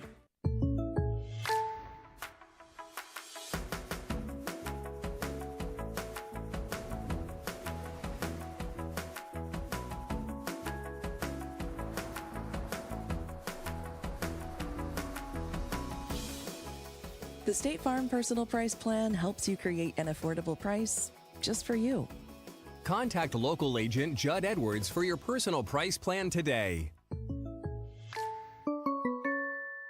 The Calhoun County Commission, made up of Terry Howell, Danny Shears, Fred Wilson, Carolyn Henderson, and Lee Patterson, ask you to take a look at what Calhoun County has to offer. Beautiful parks, neighborhoods, recreational facilities, historic sites, and museums. Our citizens enjoy a high quality of life and strongly support the arts. If you are considering expanding, or starting a new business, take a look at what Calhoun County has to offer. You'll be glad you did. RMC Health System. From the beginning, they have been a part of high school football Alabama, and after the game, if you're looking for primary care, they've got the right care right here at Aniston, Oxford, Jacksonville, and Roanoke. Learn more at rmccares.org/family medicine. And we are back on high school football Alabama's After the Game. We're going to talk about our Player of the Week now coming up here on high school football Alabama's After the Game. It's our Farmers and Merchants Bank Player of the Week. They get not only that great plaque from Awards to Remember, but they get these great custom jerseys courtesy of Team Sports, Farmers and Merchants Bank, and After the Game that has their name on the back of it. We only got one more of these to give away after tonight. That'll be coming up next week. But tonight, we're going to honor our Farmers and Merchants Bank Player of the Week, Bryce Whitaker. Coach Jacob Kelly was just talking about him of the Hokes Bluff Eagles. Last week, in that big win that they had at home over Aniana, 42-7, Bryce Whitaker, guys, 251 yards rushing. This is a quarterback now. Rushing, 3 touchdowns. He completed 6 of 9 passes for another 83 yards and another touchdown. By the way, those touchdown runs were not short quarterback sneaks. One of them was. It was for 1 yard. But they had a 63 and a 79-yard touchdown run. Total offense last week in that win by Hokes Bluff over Aniana, 42-7. Total offense for Bryce Whitaker, 334 yards and 4 touchdowns. Our Farmers and Merchants Bank Player of the Week, quarterback Bryce Whitaker of the Hokes Bluff Eagles. Back here now with Coach Michael Short, and Chad Barnett joins us for the first time tonight. Look at him. His arms strong, ready to go. Strongish. Yeah, so strongish. Yeah, a lot better than he was a couple of months ago. Getting better every week. Well, let's talk about a game tonight that really, in the overall scheme of things, as far as region play and all those kind of things, didn't mean a whole lot, but it meant a whole lot, I'll guarantee, the Piedmont Bulldogs, because they had a chance, Chad, to go undefeated, and that's a rare thing, even for Piedmont. Yeah. You know, it's not an every year occurrence. Yeah, regular season, especially when you play teams like Cherokee County in the regular season. You don't expect to go 10-0, so it's a big step for them. But also, good night here for Glencoe because it's their senior night as well. Last time, a lot of these guys are going to step on the field for this school and possibly forever. So it's a kind of a bittersweet moment for the Glencoe Yellow Jackets. Let's go to the highlights tonight and see how it took place as the Bulldogs and the Yellow Jackets faced off in Etowah County. We're going to start out with the Bulldogs on offense. Coleman Wilson's going to find Raleigh Pinto. Who else, right? I mean, just keep feeding the beast. Pinto's in there for the first down. Next play, Wilson. This time he's going to call his own number. Got to scramble out to the left side, and he's going to get another first down for Piedmont. A few plays later, William Gunn, no secret here. They're just going to give it to the big fella, let him punch it in for the 1-yard score. Gunn in the end zone. PAT is good. We got a 7-0 lead for the Bulldogs on the road. Piedmont back to work. Jackson Howard's going to get the first down for the Bulldogs. Wilson, this time he's going to go back up top again to, guess who? Coach recognizes Pinto. Pinto in there for the first down, and the Bulldogs are rolling once again. This time, though, they're going to go to the secret weapon, if you can call a 6'4", fast, length receiver like Ish Bethel a secret weapon. Beautiful play into the end zone, 14-0 Piedmont. And guess what? They do get that perfect season tonight. They go on to roll 48-10, 10-0 on the season. Wow, just a great performance by Piedmont. Sometimes you wonder in a game like that, playoffs are ahead, you got the region title already, you know, in the bag, so to speak, and you're playing in a game where you are expected to win. You're the heavy favorite, ranked number 3 in the state, that there might be a letdown. But dangling that 10-0 carrot out there, I think, takes care of any kind of thought of a letdown in that situation. Well, it's what a tremendous turnaround too. As we talked about Alexandria, we've mentioned a lot of their turnaround this year, but Piedmont was hanging around that 500 mark last year, and I know that it's a tough job to come in to follow Steve Smith. It's a lot of pressure. You kind of hit that 500 mark. They really showed that they are a team to reckon with this season. I didn't see it on this highlight, but I'm just wondering, did Pinto get a chance tonight to return a kick? Because every time I've seen him play this year, 4 times, he's returned a kick, either a punt or a kickoff. I don't know how many times they've scored on a kicking game this year. But I'm sure they probably did. What's going to happen is they get in the playoffs, people are not going to kick it to him. Yeah. Piedmont is accustomed to deep playoff runs, and it looks like they are poised to make another one. Next week, they will be at home at the Field of Champions, playing host to a very improved Collinsville, a young Collinsville team. Collinsville will come into the Field of Champions next week for the first round of the 3A playoffs. Today, got another opportunity to hang out with the fine folks at Ted's Floors and Beyond at the Jacksonville High School Pep Rally as we presented our Ted's Floors and Beyond Team of the Week. They have been great partners with High School Football Alabama after the game. And let me tell you, they're a local business. We talk about their in-home consultation service, expert designers. These folks are fantastic. They have not only great flooring, all the hardwood, laminate, vinyl, carpet, tile, but now you can go in there and have the complete kitchen makeover, your complete bathroom makeover. They have the cabinets, the Wellborn cabinets, all those kinds of things. The best thing to do is go to shopteds.com. That'll get you started, and then go to their showroom right there on US Highway 431 in the Sachs area of Aniston.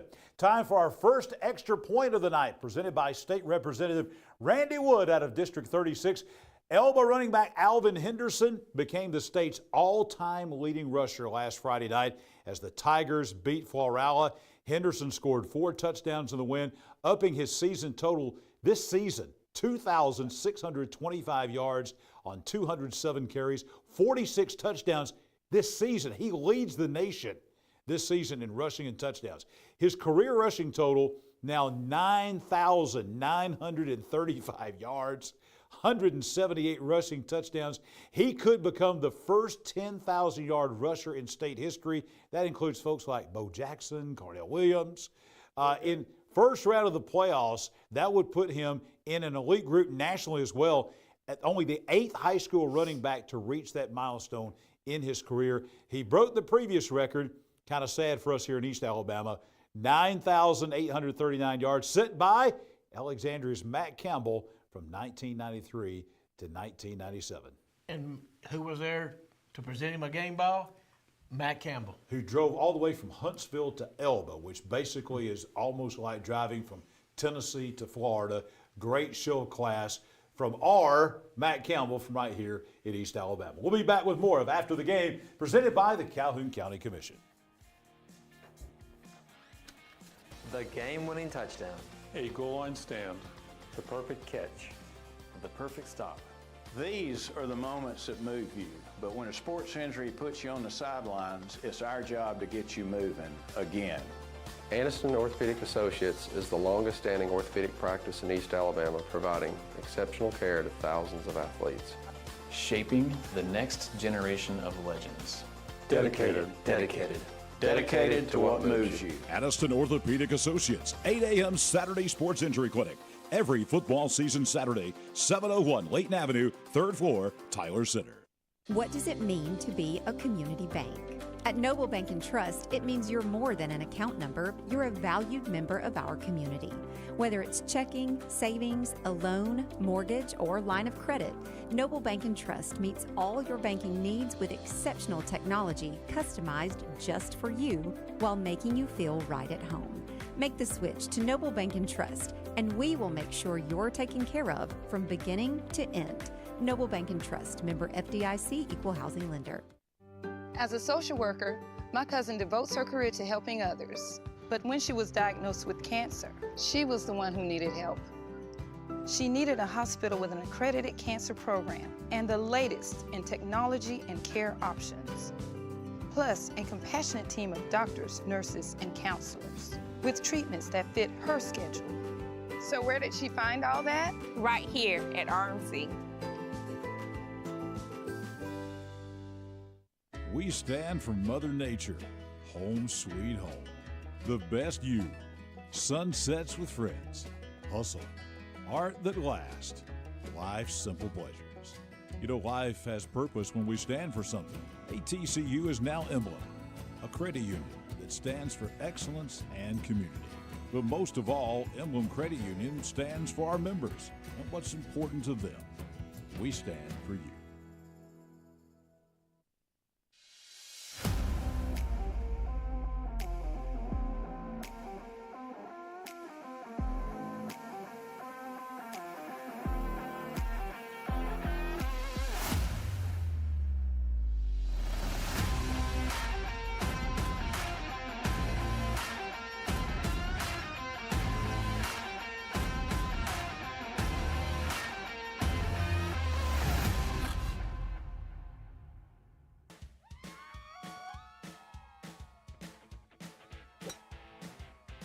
Wow, these guys are everywhere. I'm telling you.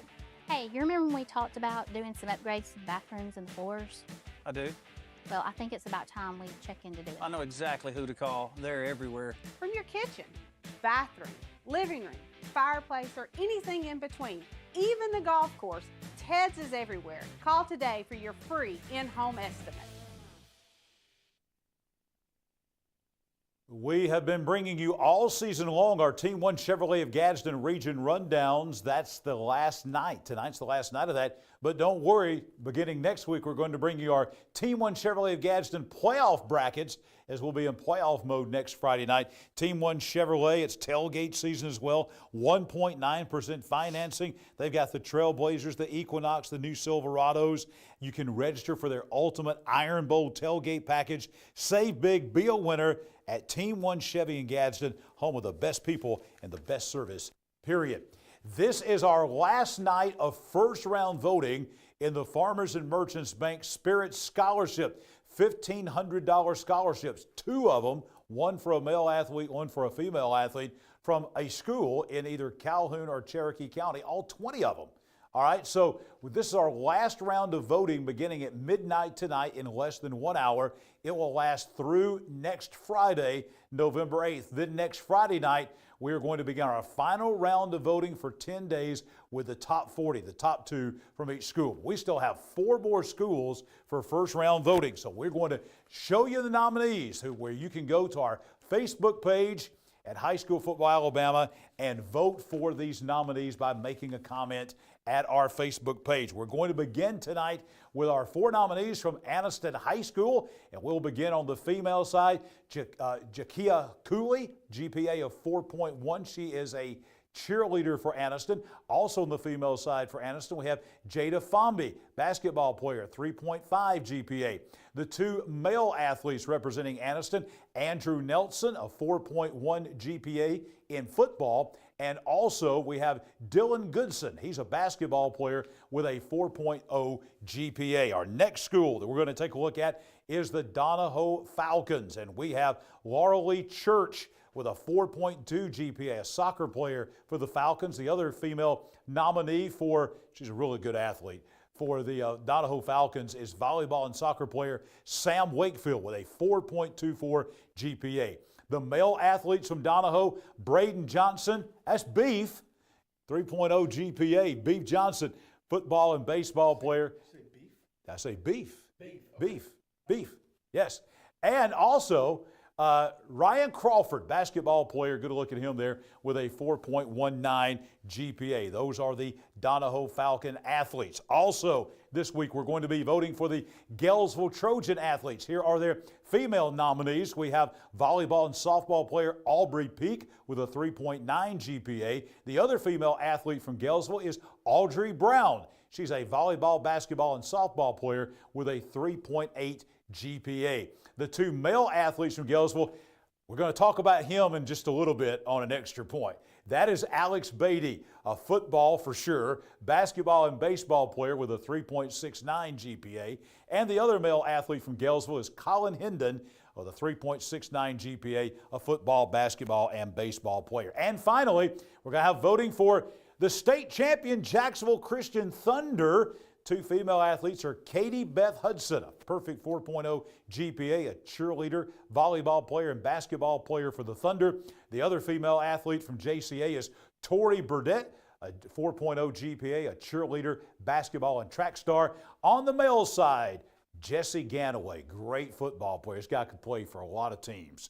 4.0 GPA, football, basketball, and baseball player for the state champion Thunder. And Nicholas Brodeur, a 3.7 GPA, football, basketball, and baseball. Those are the 4 schools: Aniston, Galesville, Donahoe, Jacksonville Christian, beginning at midnight tonight. You can vote for them at High School Football Alabama's Facebook page all the way through next Friday at 12 noon. Back on After the Game, presented by the Calhoun County Commission, back with Coach Michael Short and with Chad Barnett. We're going to take you out to Hokes Bluff. First and foremost, we are getting good reports on the player that was injured from Randolph County out there tonight. They had a big delay in the game. At one point, they were going to call an air ambulance in. They did not have to do that. Looks like the young man is going to be okay. They had a big delay. Folks at Hokes Bluff do a great job of taking care of folks. I know they did a great job of that tonight. So certainly good wishes going out to that young man. It looks like everything turned out well. It turned out very well for the Hokes Bluff Eagles. Yeah. They had a little blip there, a couple of games at midseason, but Chad, they're back on a roll again. Yeah, Randolph County had a couple blips too. It had a kind of a mid-season swoon. Both teams 7-2 going into tonight's matchup. Both with their playoff hopes already set. Both hosting playoff games in the first round. So let's just go to the highlights to see how they played it up for fun, right? Just rolling a ball out. They are keeping score, so it does matter. We arrive at Hokes Bluff. Eagles up 28-6. Eagles are flexing early. And that's going to be a big run by Blaine Barron. Goes down for the first down, almost gets into the end zone. Next play, Philip Carter. He's going to put this one into the end zone. Just reaching the ball across the goal line. PAT would be good. They're up 35-6. Coach Rob feeling good. Coach, you think he's letting us foot off the gas pedal here? No. I don't think so. Eagles back on offense. Bryce Whitaker this time goes to the end zone. Beautiful pick here by Randolph County, and they're not just going to kneel it. They're going to bring it out of the end zone.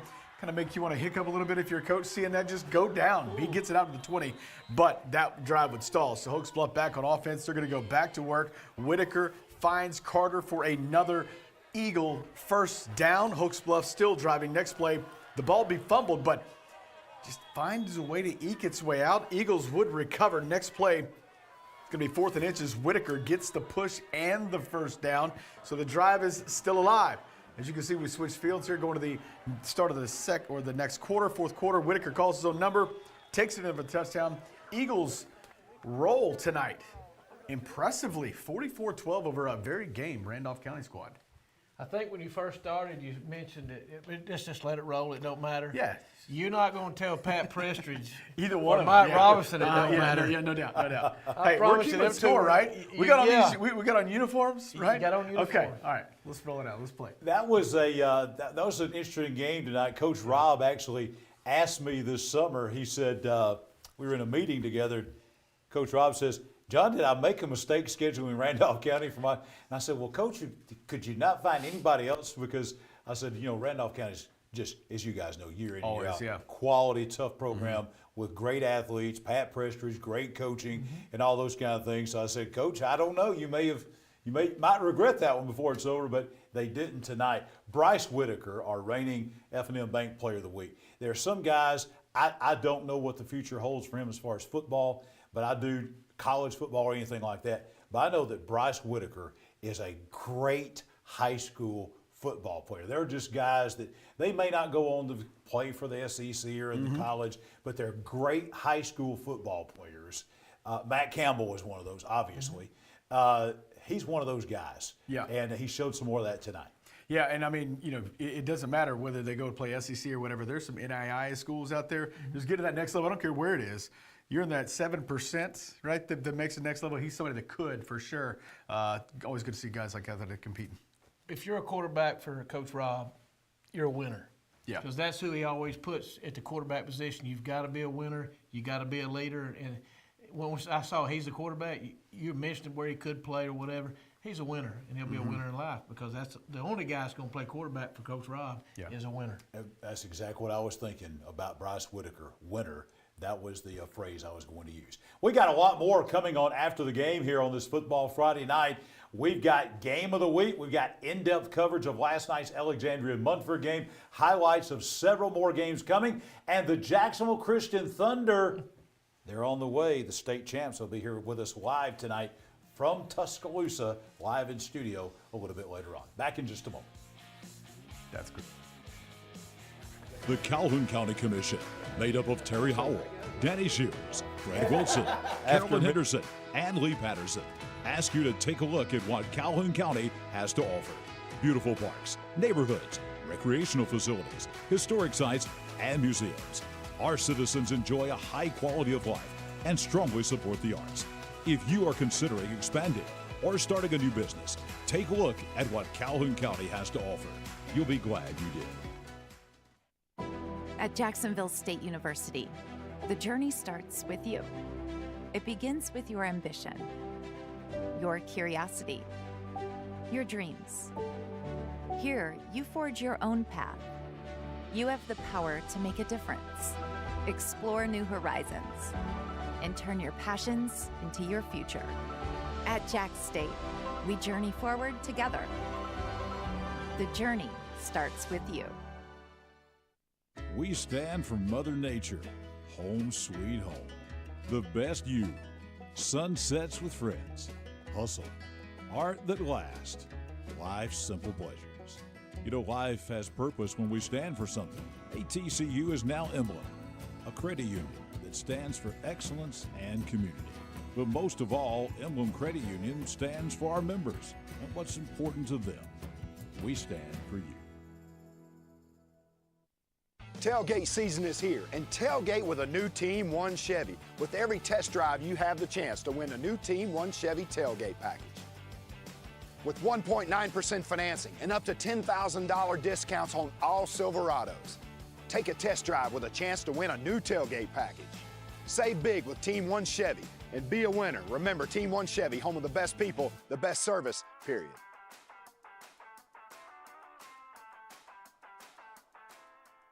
The game-winning touchdown. A goal line stand. The perfect catch. The perfect stop. These are the moments that move you, but when a sports injury puts you on the sidelines, it's our job to get you moving again. Aniston Orthopedic Associates is the longest-standing orthopedic practice in East Alabama, providing exceptional care to thousands of athletes. Shaping the next generation of legends. Dedicated. Dedicated. Dedicated to what moves you. Aniston Orthopedic Associates, 8 a.m. Saturday Sports Injury Clinic. Every football season Saturday, 701 Layton Avenue, 3rd floor, Tyler Center.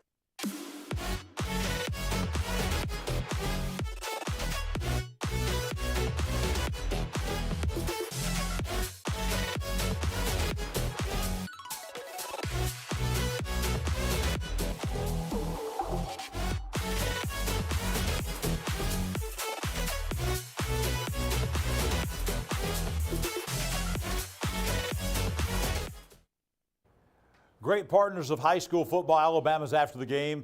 Awards to Remember. Go to awardstoremember.com. Visit them at their showroom, 4017 Alabama Highway 144 in Ohatchee. 40 years in business. They are not only the premier awards dealer in East Alabama, they're one of the top 10 dealers in the Southeast for plaques, trophies, medals, all types of awards. They do screen printing as well. Anything you need for your school, your church, your business, or any organization, Awards to Remember at awardstoremember.com. My crew was out tonight, out and about in the eastern part of the region. One of our stops right up here on 10th Street Mountain at Donahoe. Guys, the Donahoe Falcons taking on Cedar Bluff. This had some big playoff implications, not for Donahoe.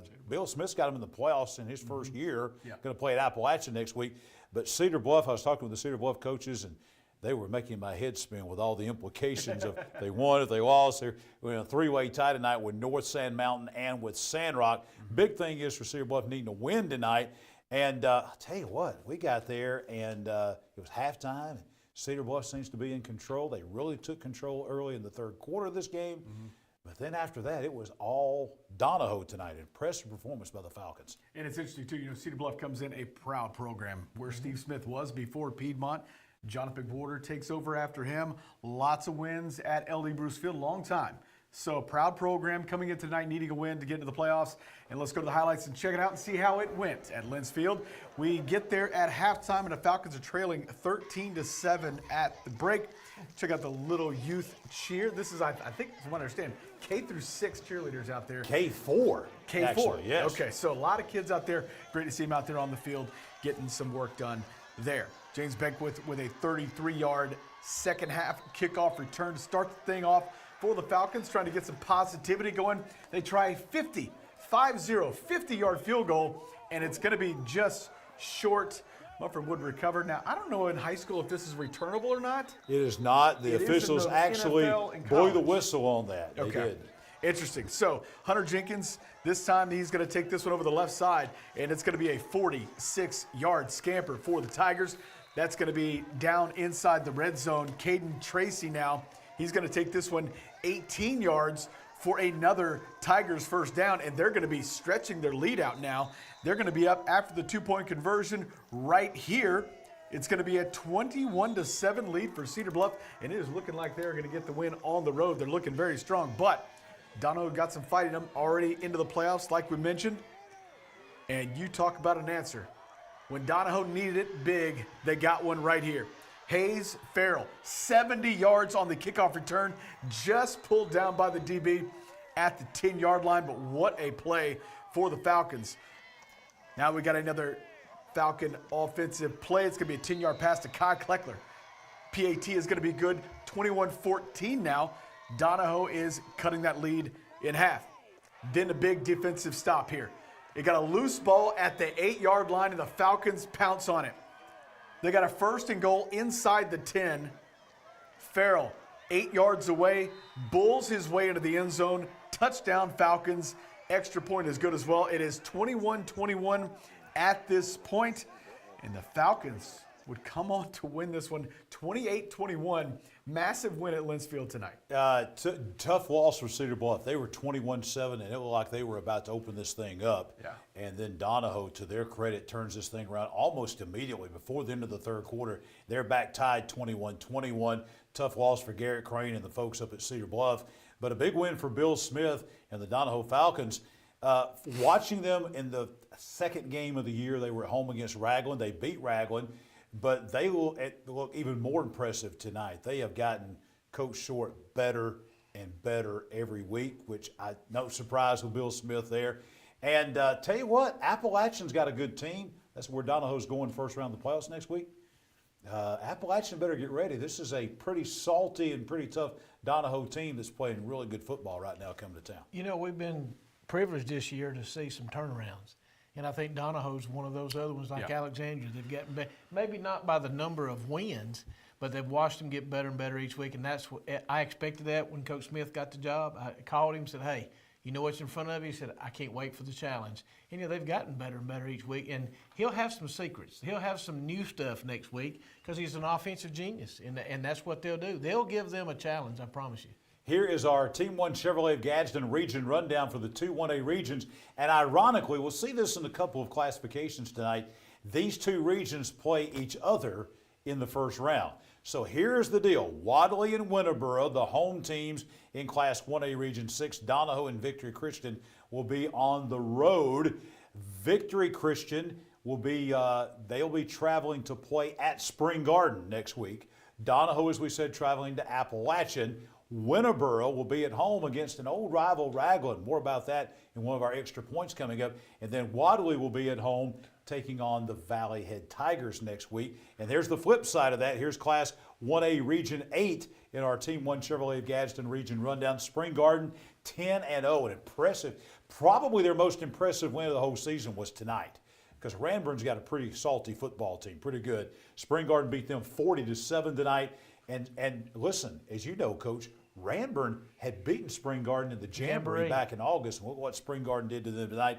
Appalachian the 2, Raglan the 3, Valley Head the 4. So again, these teams playing each other, these regions. Valley Head at Wadley, Raglan goes to Winterboro, Donahoe at Appalachian, Victory Christian at Spring Garden, guys. I think the big thing is skirting away from that 4th seed. Getting that 3rd seed was massive for Donahoe and both Raglan, because I tell you, going on the road at Spring Garden, who's playing phenomenal football right now, and then, you know, going on the road against Wadley, we know what that would look like. Just staying out of that 4th seed was massive for both those schools. That's a great point, Chad. That's a really great point right there, because, you know, Victory coming to Spring Garden and Valley Head going to Wadley, that's tough first-round sledding right there with those two teams. Yeah. I mean, Wadley's sitting there with a Division I football player that plays wherever he wants to play. And you don't see that a whole lot in 1A football. No, you don't. No, you don't. You don't. But, you know, what I have seen. I remember when they had 2 at the same time.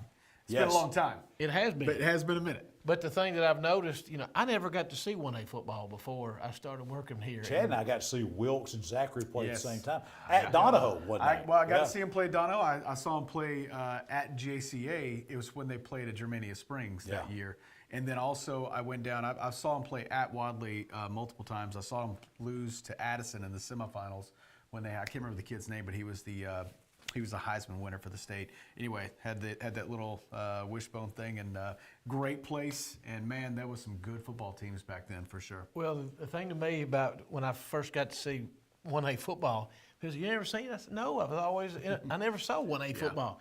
But there's so many of the ones I've seen are so well coached, and the kids play so hard in the communities. Oh, God.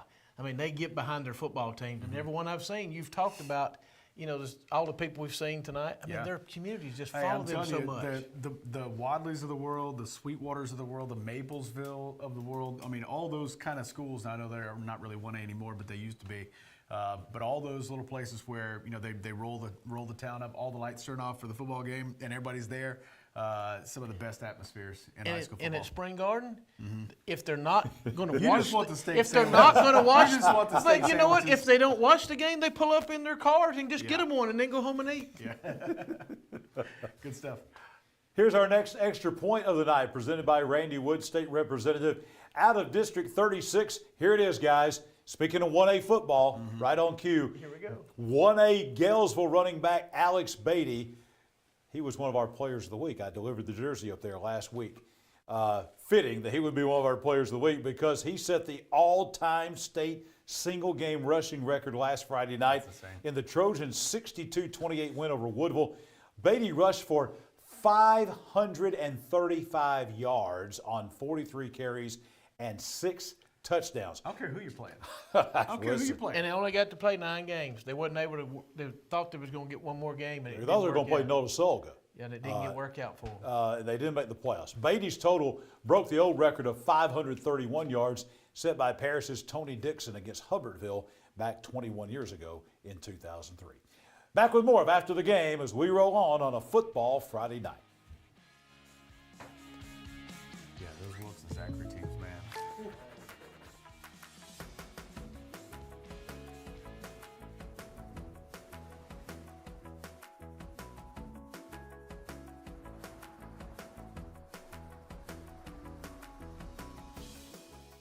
The State Farm Personal Price Plan helps you create an affordable price just for you. Contact local agent Judd Edwards for your personal price plan today.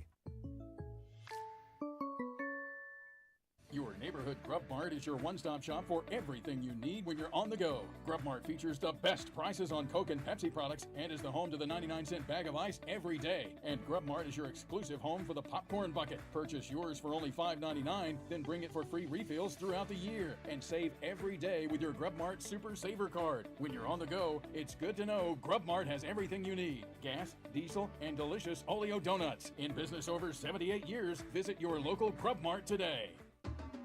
At Farmers and Merchants Bank, we're showing off our school spirit with our newly designed vertical Spirit debit cards.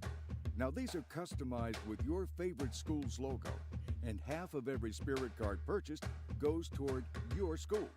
So, show off your colors and support your local school with the F&M Spirit debit card. You can learn more at fnm.bank. Member FDIC.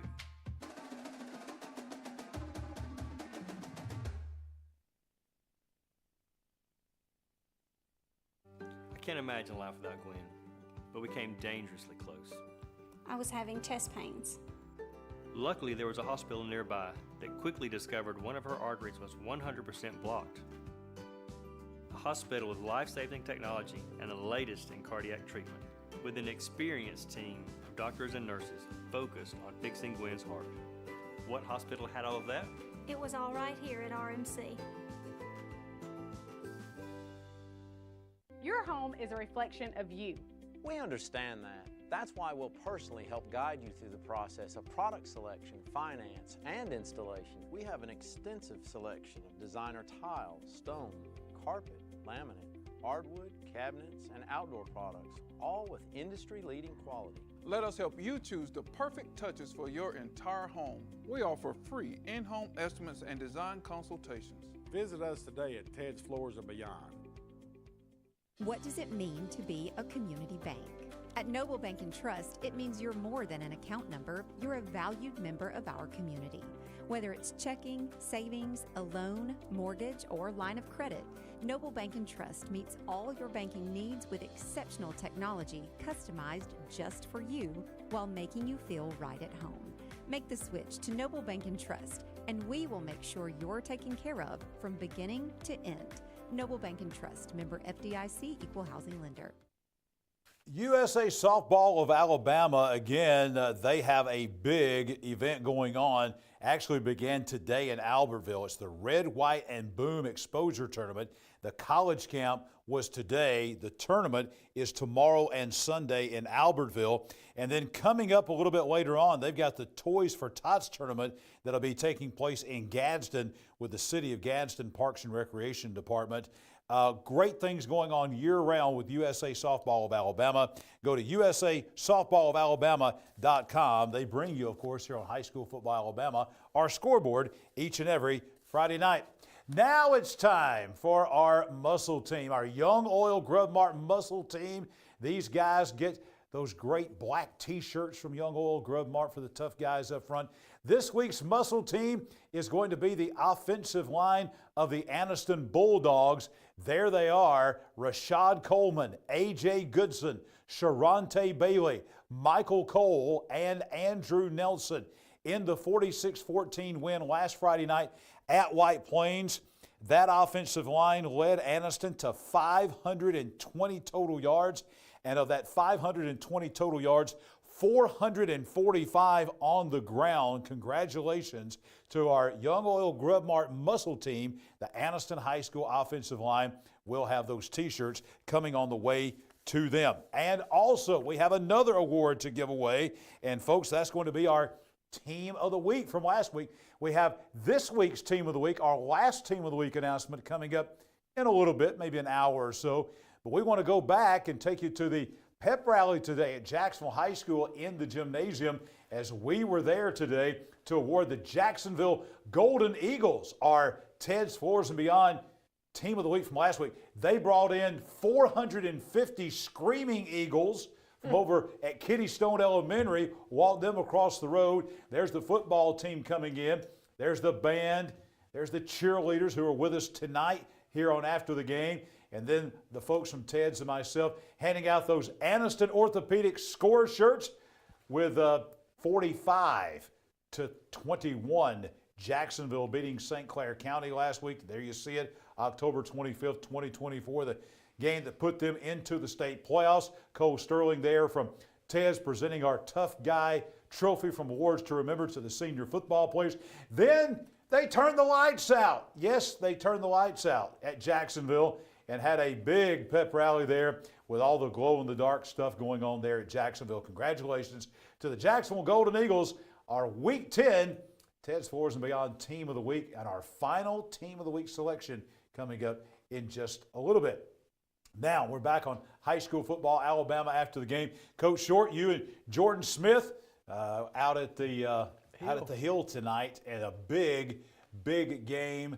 Huge game in 3A Region 6, all kinds of playoff implications between Walter Welborn and Westbrook Christian. We've got all the complete highlights and the post-game reaction right now from the Hill with Jordan and Coach. Jordan Smith, Coach Michael Short here for the State Farm Insurance agent Judd Edwards. Game of the week, Coach. It was a big win here for Westbrook Christian. It spoils senior night here at Welborn, 47-24. And Westbrook comes out and scores 5 straight touchdowns, but Welborn actually opened the game up in 2 plays with a touchdown, and we were definitely in for a treat. Well, I thought for a minute there it was going to be a 70-80 ball game. But, you know, you're right. Westbrook had a lot. Well, both teams had a lot to play for tonight, and Westbrook come out and was very efficient on offense, did the job they had to do, did the things they had to do tonight because they, you know, there was playoff implications on this ball game. A lot of other things had to happen for Westbrook to get in, but they did their part, and that's all they could ask for. Yeah, Westbrook leads at the half 33-12, and then there were some late touchdowns by Welborn after the JV got in, but offensively and really defensively, Westbrook did a really good job on both sides of the ball. They were a very well-coached football team tonight. They played complementary football. Their offense played well. Their defense played well. And, man, they got a kicker, too. So they got a little bit of everything that you would need. The future's bright at Westbrook. Yeah, the future definitely is bright. Let's head over to the highlights. It was senior night on the Hill as the Welborn Panthers and the Westbrook Christian Warriors looked to win to keep their Class 3A playoff hopes alive. First play from scrimmage. Panther quarterback David Amberson pitches to Jackson Newton. He's going to angle toward the sideline and pick up 30 yards on the play for a Panther first down. Next play, Amberson hands off to Ray Williams, who's going to run up the middle, and he's going to walk into the end zone untouched.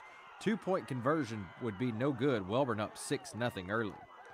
Coach Steve Smith and his Warriors are looking to answer that touchdown by Welborn. Quarterback Brody Blevins handles the bad snap, and he's going to decide to keep the ball himself, and he's going to pick up a first down near the sideline for the Warriors. Next play, Blevins looks to pass before being flushed out of the pocket. He's going to stiff arm a few guys, and he's going to go all the way down to the 2-yard line for Westbrook Christian. Now, Blevins is going to call his own number here and knock his way into the end zone. 6-6 after the PAT was no good. Coach Jeff Smith and his Panthers would be stopped on their next possession. Westbrook now back with the ball. Blevins on the design quarterback run weaves his way through traffic for another first down for Westbrook. 2 plays later, Blevins looks to go to the air. He's going to scramble, and he's going to find Brody Johnson in the end zone. Warriors up 13-6 now. Now the next drive for Westbrook Christian after a stalled Welborn drive. Blevins again on the keeper. This time he will run up the middle before angling toward the sideline for another first down. Next play, Blevins drops back, and he's going to pass, and he's going to connect with Johnson this time at the 15-yard line. Now in the second quarter, Blevins hands the ball off to Brody Wood, and he's going to take it the distance to make that 20-6 now for Westbrook Christian. Panthers back with the ball. Amberson going to hand off to Kyle Bright. He's going to change directions, and he's going to find a hole up for the first down for the Welborn Panthers. Next play, Newton with the handoff, and he's going to make a few guys miss and find his way across the goal line for the Panthers. 20-13 now late in the second quarter. Blevins calls his own number once again, and he's going to take up and get a first down for Westbrook Christian. Next play, Blevins is going to fake the handoff to Wood, and he's going to air it out to find Johnson inside the red zone now. Threatening are the Warriors. Next play, Wood is going to get the handoff. He's going to spin off a tackle, and he's going to get into the end zone. 27-13 at this point, still in the second quarter. Next drive for Westbrook. Blevins finds Johnson once again for a big gain through the air, and another first down for Westbrook Christian. A few plays later, Blevins again on the run. He's going to cut up field and knock his way into the end zone. 33-12 at this point. As we go to the halftime break, Westbrook Christian will get the ball back in the second half. Now in the second half, Blevins steps back, and he's going to hit Bo Kilgo on the screen pass for the Warriors and a first down. A few plays later, Blevins again with the call. He's going to get it in for the third time on the night, and Westbrook Christian would go on to defeat Welborn 47-24. We're joined now with Westbrook Christian head coach Steve Smith and players coach. Started off offensively, scored on the first 5 drives, and just exploded on offense. And then how does that set up for the second half? Well, you know, we've had some good fortune in the past this year in the first half, and then we've come out and kind of been flat in the second half, and that was something that we tried to challenge them at halftime on. You know, we want to come out and keep the intensity up, and I thought for the most part we did that. You know, we had a nice drive on the first drive, second half, then we fumbled trying to lunge, stretch the ball out there over the goal line, and that kind of deflated us a little bit. But you know, overall, very pleased with our guys, very proud of them. You know, we had a couple of tough losses the last couple of weeks, and you know, the guys came to work this week. We had a great week of preparation. I felt like coming over here tonight on the bus that we were going to play well, and boy, they did. I'm really proud of them. Coach, you just about answered my question, but I couldn't help but to notice how hard your kids were playing. Right. I mean, from offense, defense. Right. But what a significant change that you've had this year, the amount of improvement that you've seen from last year to this year. Right. Talk a little bit about that. Well, you know, it's I can see it, and I know the kids tonight, they're disappointed. You know, we fell a little bit short of our goals making the playoffs, and that's always tough. It's tough when you play that last game always, and these guys are such great guys, Coach. I'm telling you, they're outstanding kids. They're hard workers. They deserve everything good that's come their way. We've had a great off season leading into this year, and a great season. The kids have played their hearts out. Just had a couple of games we come up 2 or 3 points short on, and you know, got to learn from that and got to figure out ways to win those games in the future. But these young men I have here with me, I got 2 senior captains, Max Legg and Noah Wright. they have done an outstanding job of helping lay the foundation for what's going to be big things at Westbrook Christian. We got a lot of kids back next year. The future's very, very bright at Westbrook. We're excited about it, and I'll be forever indebted to these 2 young men and their leadership and the job they've done to help set the foundation, along with the other 6 seniors that we have, 8 seniors in this class, and they've been great leaders for us and done a wonderful job. You know, guys, they talk about how fast your season goes by. You being seniors, I mean, it went by in a blink, but you know what you've done? You've made memories for a lifetime. Yeah, guys, talk about just a big win to end the regular season and in your final game as well. You know, talk a little bit about just that in the season and how you guys have improved over the year. You know, it flies by like you said, and it's good to end on a win, but it didn't turn out how we wanted, and we just got to come back next year. Young guys, I guess. Yeah, it was not how we wanted it to end up, but it was a good conclusion to end on a win, better than a loss, right? But yeah, I appreciate Coach Smith and the leadership here and just investing in us, not just as football players, but as men, young men. One last thing for me, Coach. I'm going to give you this opportunity, and I know you'd want to do that. The one thing I noticed tonight off the field was what a great crowd y'all brought here from Westbrook tonight. Outstanding. I mean, I'm blown away every time we play at home or on the road. We've got a tremendous following. These people have gotten behind us. They've gotten behind our team, and they've given us tremendous support home and away. And there's just a lot of excitement at Westbrook Christian right now about football. And, you know, there's been a lot of things that's gone well for our school in the past. Football's kind of been up and down. There's been some high points, some points not so high. But we feel like we got the positive momentum going into the off season, looking already forward to the 2025 season and what the future holds for football at Westbrook Christian. It's just a tremendous crowd. I'm thankful for all these people for getting out and supporting us. I'm thankful for our administration, our booster club, our coaches. We got a band that's marching on the field, you know, just the cheerleaders, just everybody. The Friday experience for football at Westbrook is transformed into something that everybody wants to be a part of, and I'm excited to get to be a part of it myself. Westbrook Christian spoils senior night here at Welborn, 47-24. John? Thank you, Jordan. And Coach, big win tonight for Westbrook. Not enough to get them in the playoffs, as we understand it, through all the tiebreakers and all that. In Class 3A Region 6, number 1 Piedmont. Number 2 in that region will be Locust Fork. Number 3 in that region, the Weaver Bearcats. So that big win tonight over J.B. Pennington. We'll have highlights of that coming up a little bit later on. And number 4, a team that did not play tonight. They were on the outside watching all these other big games, the Ohatchee Indians at number 4. And practicing this week. Yes. I mean, that's hard to do, get your kids to come out there and get anything done, not knowing, hey, we've already played 10.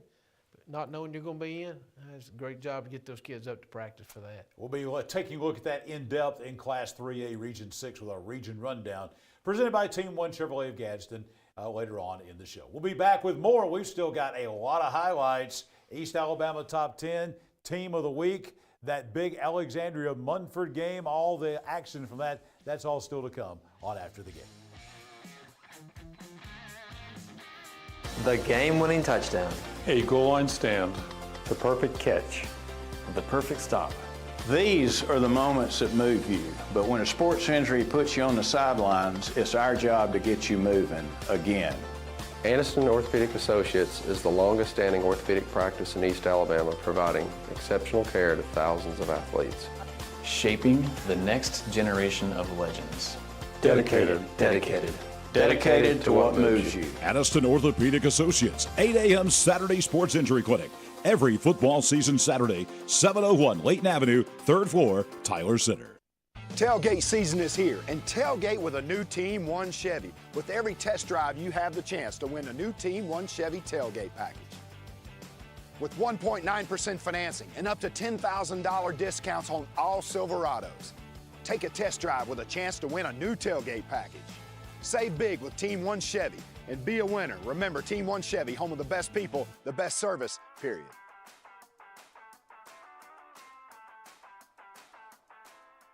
What does it mean to be a community bank?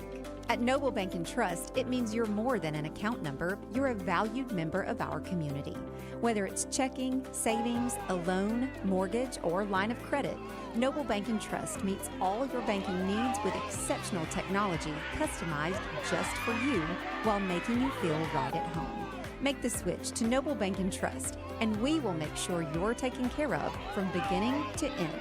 Noble Bank and Trust, member FDIC, equal housing lender.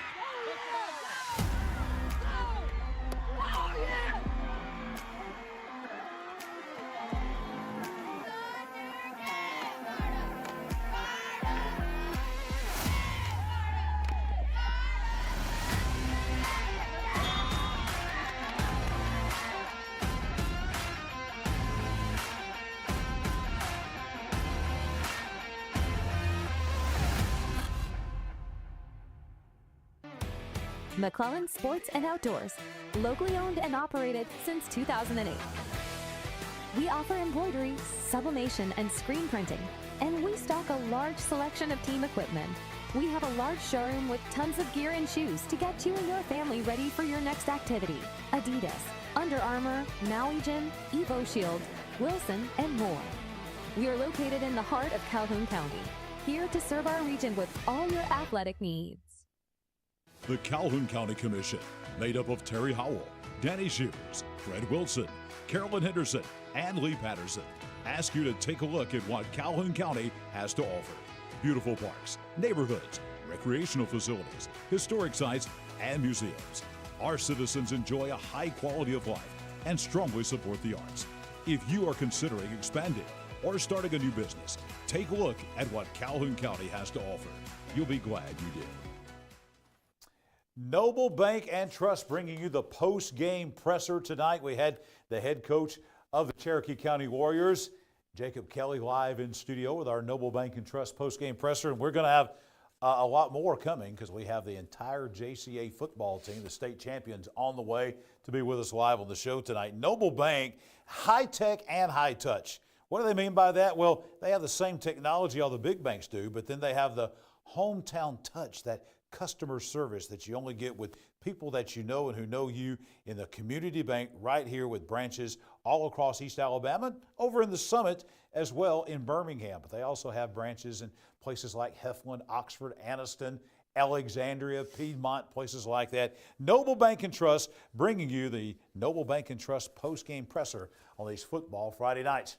Time to announce our last. We're getting down to the end of the regular season, so it's kind of our last ones. This is our last Band of the Week. This is our Emblem Credit Union Band of the Week, and our last one of the 2024 season is the Jacksonville High School Golden Eagle Marching Band. We caught up with them last week in that game over there when they hosted St. Clair County up in Jacksonville.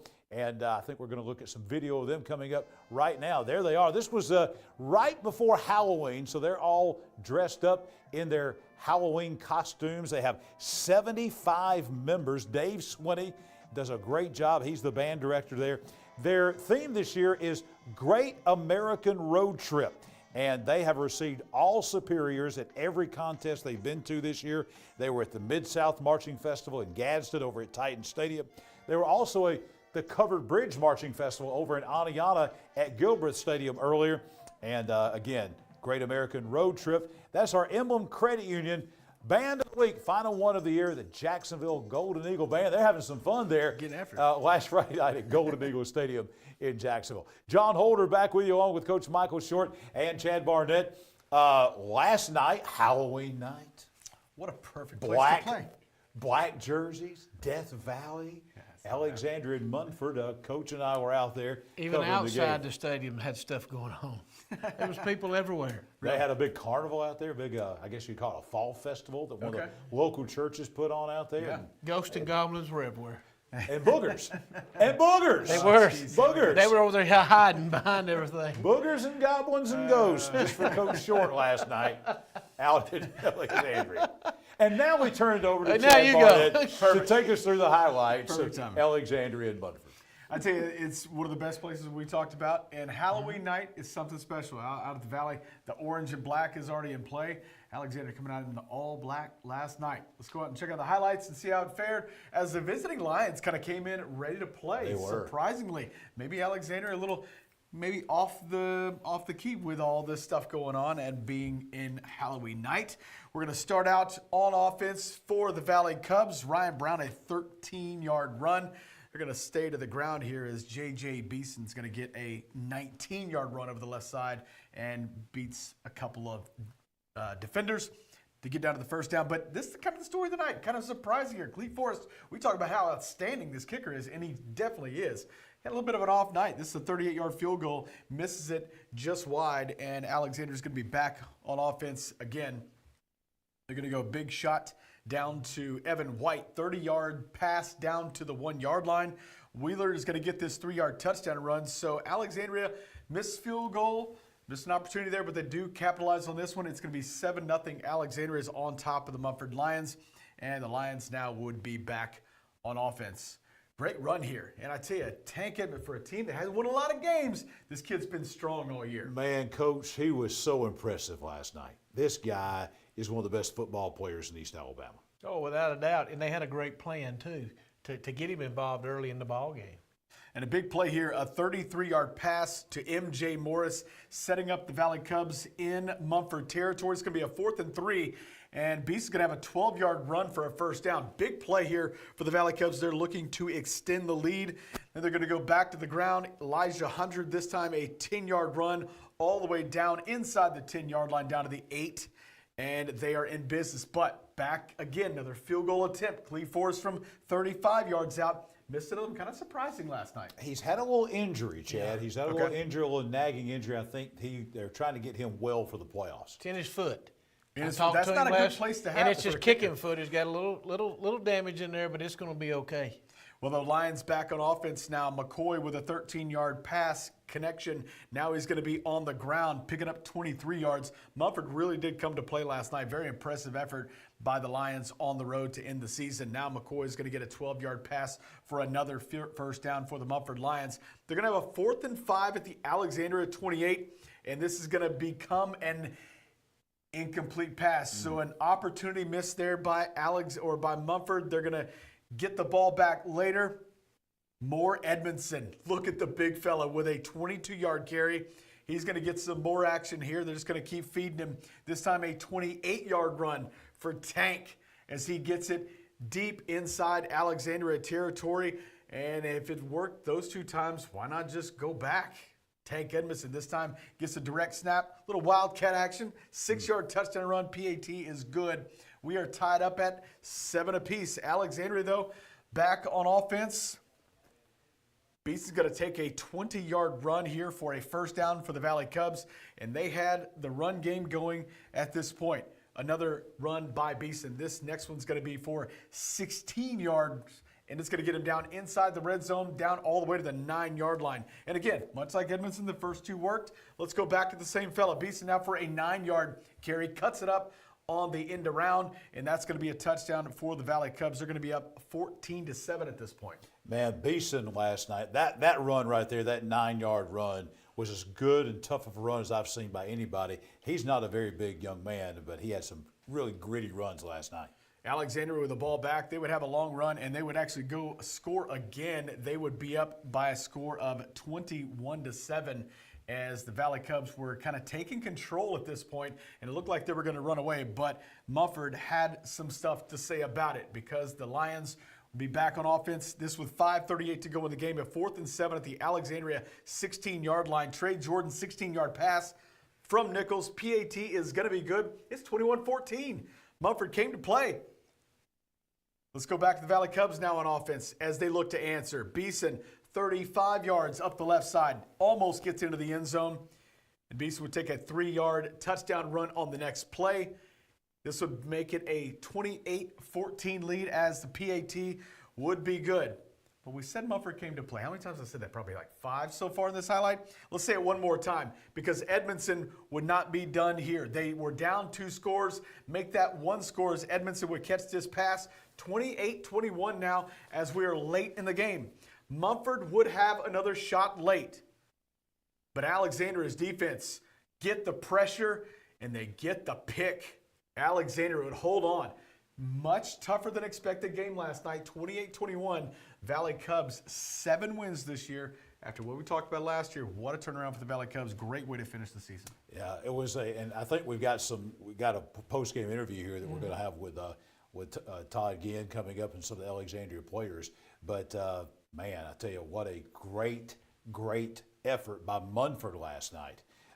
Munford just never would quit. I mean, they were down a couple of touchdowns a couple of times, and so they just came back and really played well last night. That was their last game of the season. I mean, I think you got to look at the coaching staff there and really kind of give them thumbs up on that, because you're walking in, 2-7, not a lot to play for. You're on the road. A lot of injuries. You got a team that is rolling going into the playoffs. To go out there and fight like that speaks volumes for the coaching staff and the culture that they have over there. Well, as soon as the game was over, Coach Ginn's still talking to his players. I went to Coach Easley and some of his guys and told them had a great plan. I mean, they gave themselves a chance by what they were doing. They wasn't going to throw it all over the field. But another stat, you would talk about Cleat. I think a lot of people would miss something that happened during that ball game. They had a kickoff, and Mumford had a kickoff return. And he's gone. I mean, he is gone. And next thing you know, the kicker made the tackle. He run him down and made a great tackle, and they didn't score. That was right before halftime. That was a big play in the game that he had. I'd like to know on the stats, do you think they had a lot of yards rushing? I would assume so. What about passing?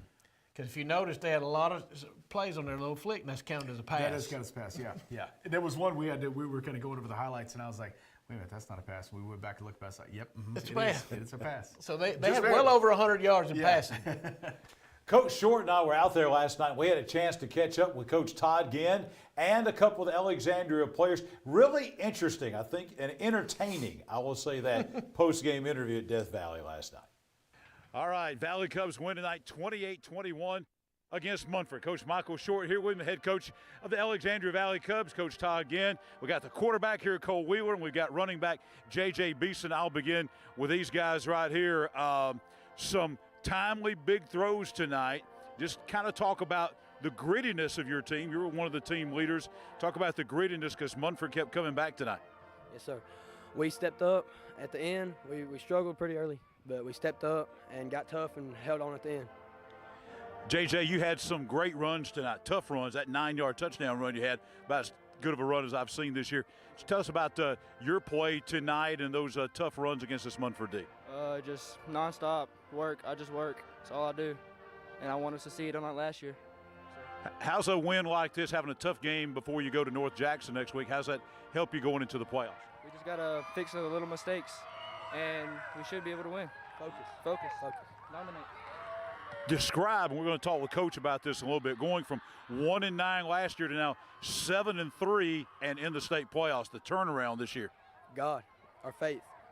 That's the main thing, faith in God. Work, nonstop work in the weight room, on the field, every day, every morning, every night. All right, J.J. Beeson, the running back. Cole Wheeler here. We got the quarterback. We're going to turn it over here to Coach Short. Coach, I'm going to let you take it away and talk with Coach Ginn here for a little bit on this Halloween night.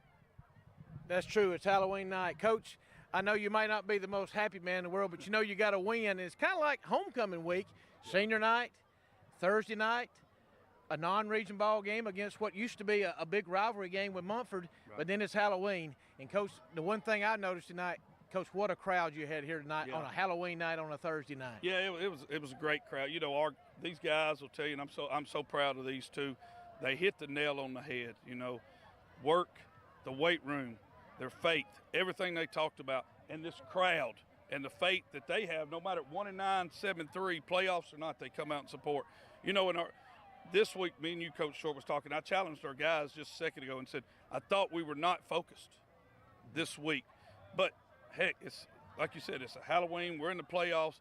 Our volleyball team, they were out of school Tuesday down with the volleyball team, so practice was messed up. And then our volleyball team plays for a state championship yesterday. And once again, our practice schedule. So they handled it pretty well, but we lost focus yesterday at practice. And I challenged them. And you know, hey, at the end of the day, a win is a win. That's right, baby. A win is a win, and you know, we'll take it. Munford, that number 3, can play. I'd take him on any team I ever had. He can play, but you gotta hats off to our guys. They come out, get the onside kick after they score in the second half, and we never deflated. We just came back, did what we needed to do, and bent there at the end, but never broke, and played pretty good down the stretch there. Coach, being an old coach myself, especially out here, this was a great atmosphere tonight. You know, getting here early. Yeah. You know, we're watching that sun go down and the grass is starting to turn brown, and you know that. And that's when meaningful football games are happening. Right. This is a special place. Yeah, Coach. You know, we've had a lot of good games here with you, and a lot of good games at your place. I remember we talk about Heflin's old stadium. Yeah. God, but I wish it was still around. People don't understand how much fun that was to go play in, you know, on the road. But it probably was. I mean, it wasn't a great stadium, but it was fun and packed out.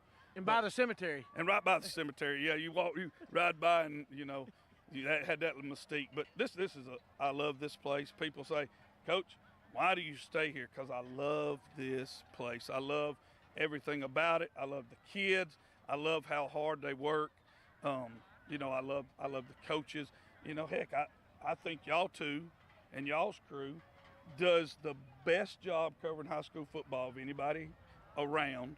And, you know, it's just great that y'all right here beside us, you know, and it's just, you know, this football, I hate to see the season dwindle down because time flies through it. It's so much fun. You know, football season, it's one thing about every Friday. It's a long wait when you lose and you're getting ready, but football's so different because it's a whole week before you get ready to do it again. You know, you lose in basketball, the next night you may remedy that and win. Football, you got to stick with it. And tonight, you know, I tell my wife, our week, coaches' wives, good guys, our weekend, sadly, revolves around whether or not we win or lose. And we can play sorry and win, and still the weekend's dang good. That's right. We can play really great and lose. And God, I feel sorry for myself. But, you know, this place, I love it. These kids, I love them. And this is, you know, people talk about Death Valley. It's starting to come back. Yeah. It's starting to get that name back again. You know, we're no longer the 1-9. Forget that garbage. Let's not talk about that no more.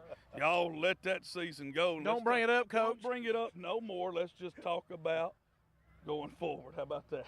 Well, Coach, the last thing here is you mentioned that the season goes by so fast. Yeah. But you're making memories for a lifetime. Man, these boys, I tell them every day, I would give anything. Yeah. A lot of it to be back and play one more game. And I would give anything to coach against you on the field one more time. One more time. You know, that's one thing they say. I got one more year and I can retire and get to 25. I'm not going. No. I'm not going anywhere. You know what I mean? This is sickening.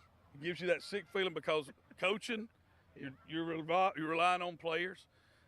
Thankfully, we got some good ones, but you know, also it's just something. It's addictive when you win and get to be around these kids and build memories and build them into men is addictive.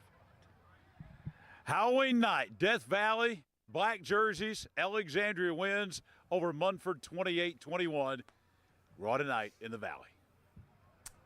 Great night out in Death Valley last night. All right, guys, more region rundown now. Team 1 Chevrolet of Gadsden region rundown. We're going to take a look at 3A because that's the one that a lot of folks are interested in because that 3A Region 6, we're going to look at Region 4 first, but Region 6 had that 9-team region. Glenwood's going to be the one.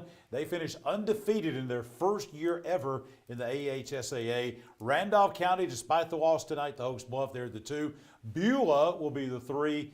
Dadeville will be the 4. Then you got Lee Scott Academy, B.B. Comer, Childersburg bringing up the rear there. Randolph County will be at home in the first round of the playoffs down at Hugh and Humphrey Stadium next Friday night, hosting Trinity Presbyterian of Montgomery. It's a tough first round draw. 3A Region 6. Here it is, 9-team regions. We had all region games tonight except for Ohatchee. They had an open date. The Piedmont-Glencoe game didn't mean anything except for Piedmont trying to finish undefeated. No bearing on the region standings.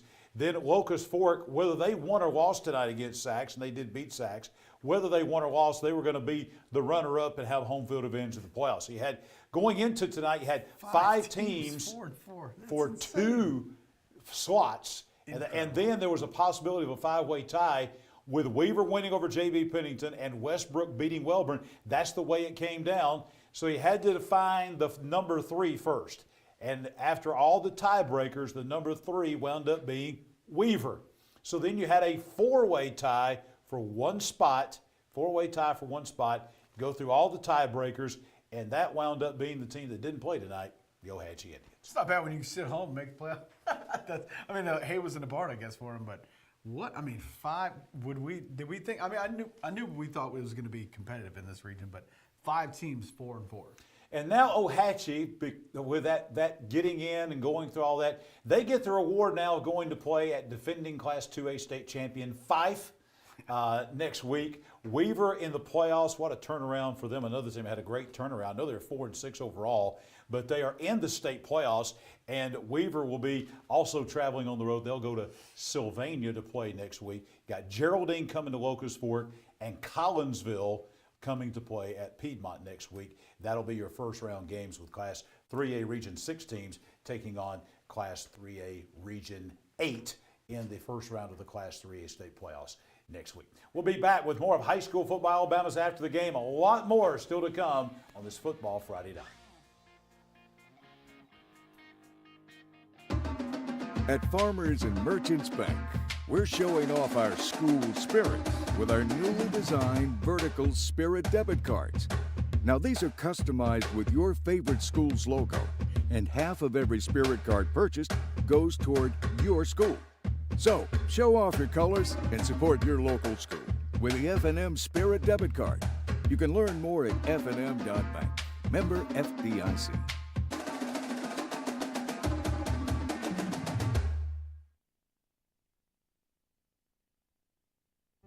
As a social worker, my cousin devotes her career to helping others. But when she was diagnosed with cancer, she was the one who needed help.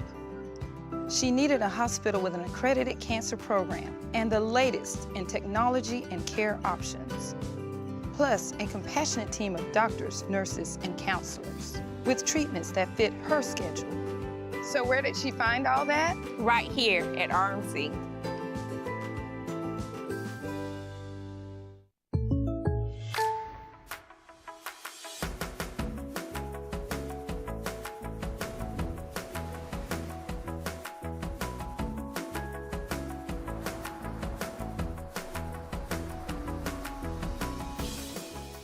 The State Farm Personal Price Plan helps you create an affordable price just for you. Contact local agent Judd Edwards for your personal price plan today.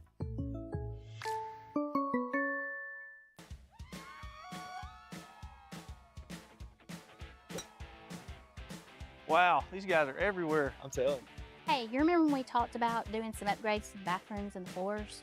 I do.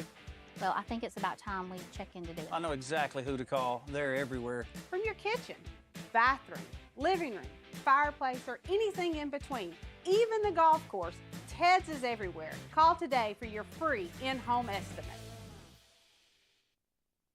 We stand for Mother Nature, home sweet home.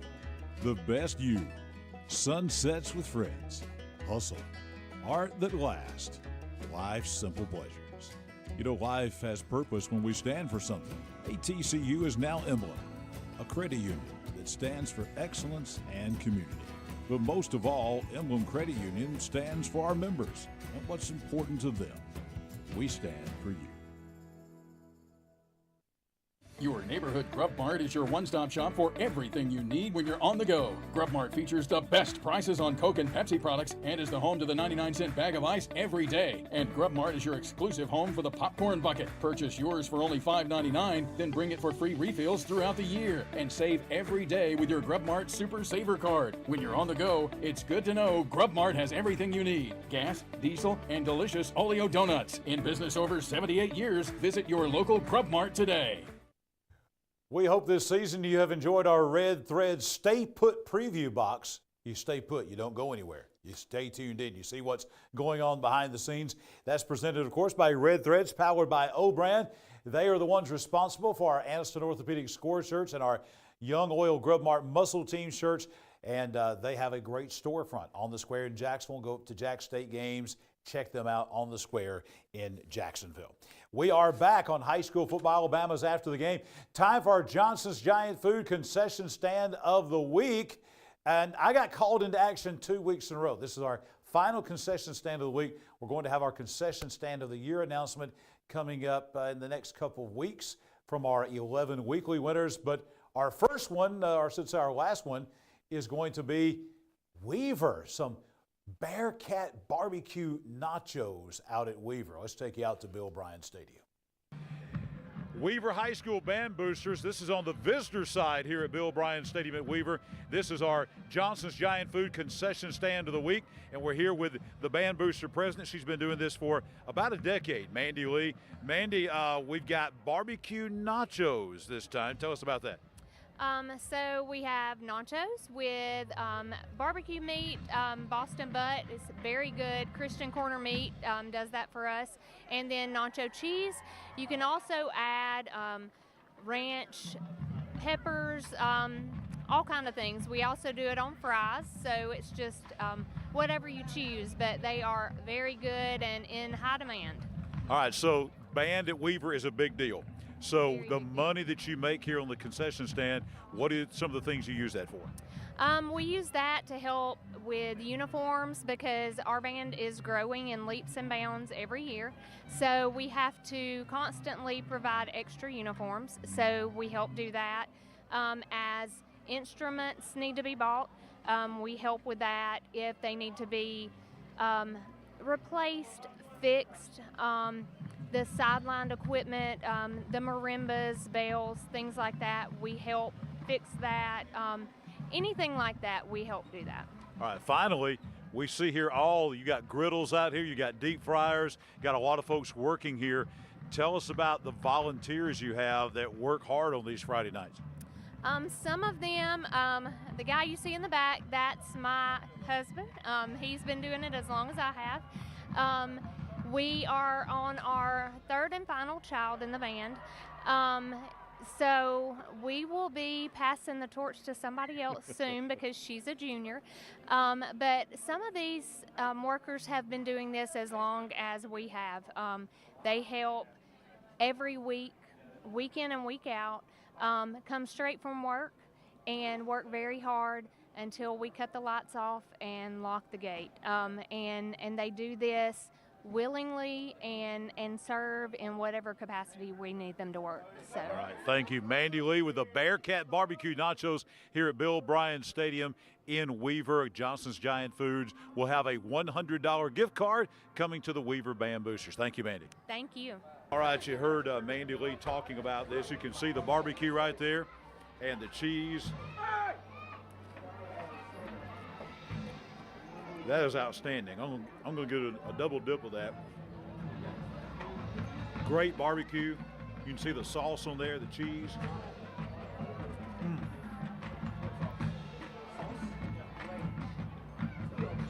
Bearcat Barbecue Nachos, visitor sideline. You come into Bill Bryan Stadium here at Weaver, ask for barbecue nachos from the Weaver Bearcats. Great stuff here at Weaver.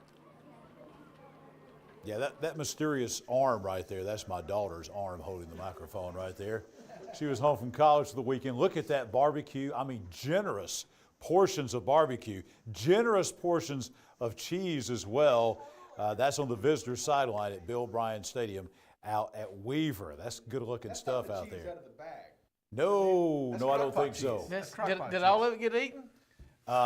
Well, between you and your daughter? Well, no, Tyler. Don's not there. Tyler okay. Schmidt. Tyler. Tyler took care of business. I got you. With our barbecue, the Bearcat barbecue nachos. So now we're going to select one of our 11 schools that we had this year to be our Johnson's Giant Food concession stand of the week. They get Weaver Band Boosters get a $100 gift card from Johnson's. And we've Giant had Food. some great ones. We've had some very good ones this year. All right, back with Coach Short, Chad Barnett. My crew tonight over at the pit in Heflin. 2 teams not going to the playoffs. 2 teams in 4A. This is how it works sometimes. They're both in 4A. They're about 12 miles apart, maybe 10. Yeah. Different regions. One's in the north, one's in the south. Yeah. Playing for some pride tonight, though, on senior night over in Heflin. And how about White Plains? Playing for back-to-back wins over Heflin. They shocked the world last year at the pit in Heflin, and they get their chance to go back-to-back against the Tigers. Let's go to the highlights and check it out and see how this one played out. Randy Wood was not at the game tonight. I don't think he was. Maybe he was. Maybe Randy Wood was a fan. Oh, boy, I tell you what, is that your dog really, Coach? I know whose it is. Okay, all right, fair enough. This is the rumor. We're going to address this in a minute, Chad. All right, Carter Hughes going to fumble at the 24, so that's a tough play for the Tigers. It's going to be recovered by White Plains Hudson Inglesby. Rodney Perry is going to take it in for an 8-yard run all the way down to the 5, and then they're going to go to the speedster, P.J. Holloway. 5 yards out, touchdown, White Plains. PAT's good, 7-0 White Plains. You know, you got the name on the back. That means the man made every workout this summer. Great stuff for him. Heflin back on offense. Carter Hughes going to take this one for 15 yards up the gut, and then he cuts it outside.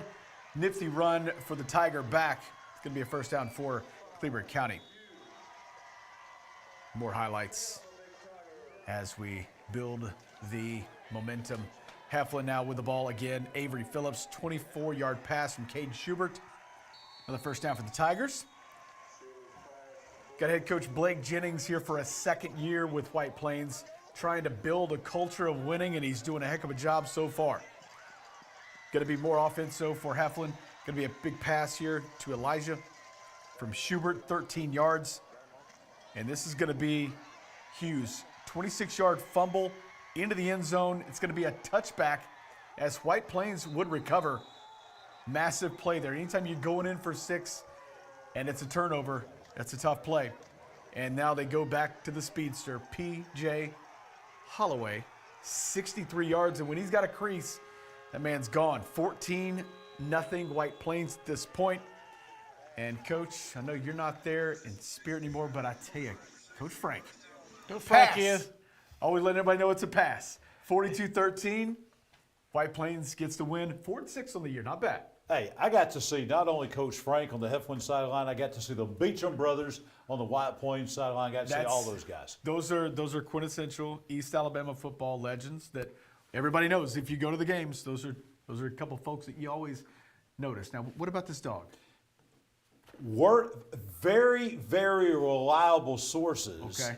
Very reliable sources at Ellie Bell Field tonight tell me that the reason that they couldn't kick off the game at the very beginning and they had a delay to get the dog off the field, and reliable sources tell me that loose dog in Heflin belonged to a guy named Michael Short. So we're trying to unveil the mystery here tonight, Coach. What are you, Kirk What's that Herbstreit, dog's bringing name? your Do you know the dog's name? That is not my dog. My dog is Cinco and is at home. Okay. But I'm not even going to tell you whose dog it is, but it's across the street. He makes visits there. He thinks it's real grass. Yeah. Okay. Well, that was an interesting start to the night. So he said, she said. I have to say this for Cleveland County. I think defensively tonight they're up to about 7 to 8 freshmen. Hey, what'd you say? Playing. One senior on this? Well, they actually on have the field? 2, but one of them broke his collarbone. Yeah, that's tough. And look, I've told you before, when you drive by the practice field, there's about 8 or 9 cars. And they're a very, very young football team. Yeah. And they're going. It takes time to build what he wants to build. Sure. Coach Lee knows how to do it, and it'll get done. Yeah, a lot of pride out there for sure. And on that same note, we talked about it. White Plains, not a bad year at all. 4-6, finish off with a win, back-to-back wins over Heflin, and you still feel like Blake's going to do some good things out there for sure. Absolutely, they're competitive in a lot of games this year. You can kind of see Yeah. the progress of the White Plains program and a big win. On a game, tonight. that would have been in 500. Absolutely. We'll be back with more high school football Alabama after the game. Team of the week, East Alabama Top 10. Some highlights still to come. And the JCA State Champion Thunder on the way to the studio from Tuscaloosa. All still to come. At Jacksonville State University, the journey starts with you. It begins with your ambition, your curiosity, your dreams. Here, you forge your own path. You have the power to make a difference, explore new horizons, and turn your passions into your future. At Jack State, we journey forward together. The journey starts with you.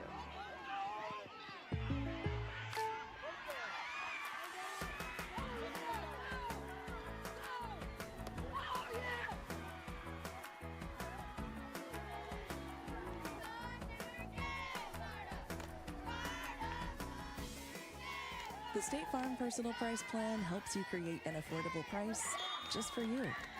Contact local agent Judd Edwards for your personal price plan today. Tailgate season is here, and tailgate with a new Team 1 Chevy. With every test drive, you have the chance to win a new Team 1 Chevy tailgate package. With 1.9% financing and up to $10,000 discounts on all Silverados. Take a test drive with a chance to win a new tailgate package. Save big with Team 1 Chevy and be a winner. Remember, Team 1 Chevy, home of the best people, the best service, period.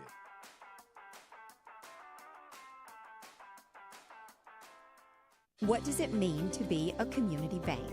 At Noble Bank and Trust, it means you're more than an account number, you're a valued member of our community. Whether it's checking, savings, a loan, mortgage, or line of credit, Noble Bank and Trust meets all your banking needs with exceptional technology customized just for you while making you feel right at home. Make the switch to Noble Bank and Trust, and we will make sure you're taken care of from beginning to end. Noble Bank and Trust, member FDIC, equal housing lender. As a social worker, my cousin devotes her career to helping others. But when she was diagnosed with cancer, she was the one who needed help. She needed a hospital with an accredited cancer program and the latest in technology and care options. Plus, a compassionate team of doctors, nurses, and counselors with treatments that fit her schedule. So where did she find all that? Right here at RMC. The Calhoun County Commission, made up of Terry Howell, Danny Shears, Fred Wilson, Carolyn Henderson, and Lee Patterson, ask you to take a look at what Calhoun County has to offer. Beautiful parks, neighborhoods, recreational facilities, historic sites, and museums. Our citizens enjoy a high quality of life and strongly support the arts. If you are considering expanding or starting a new business, take a look at what Calhoun County has to offer. You'll be glad you did. Johnson's Giant Food, your answer to football season. When you'll have time to cook, swing by Johnson's Deli, grab some chicken fingers, chicken salad, awesome sandwich meat in the deli. Get your Saturday tailgate food ordered for the big games. It's easy when you come to Johnson's Hot Deli, open daily with a full hot bar. 5 locations to serve you in Etowah and Calhoun counties, East Gadsden, downtown Gadsden, Attala, Coldwater, and in Jacksonville. Back on high school football, Alabama after the game, presented by the Calhoun County Commission. Jon Holder, Coach Michael Short, Chad Barnett. One of the big games tonight had no effect. Aniston was locked up. Jacksonville locked up their playoff berth. This is for pride and bragging rights because, as we talked about before, I think this is right now, today, probably the biggest football rivalry in Calhoun County, talking about Aniston and Jacksonville. Yeah, both teams over the last couple of years, those games have mattered. Those have been a lot of marbles on the line for those contests. But like you said tonight, mainly for bragging rights and who can talk smack for the next 365 days. Let's go out to Aniston, check out the highlights, see how it took place tonight. It's 24-22 Aniston in the third quarter. And it was a back and forth game. Not a lot of points in the second half, but Jacksonville would get just enough to get on the board. Aniston would get some work done on the field on the offensive side, definitely running the ball. They had a couple of really monumental opportunities tonight on runs by the quarterback, and they both were ran down by Jacksonville defenders to keep them out of the end zone.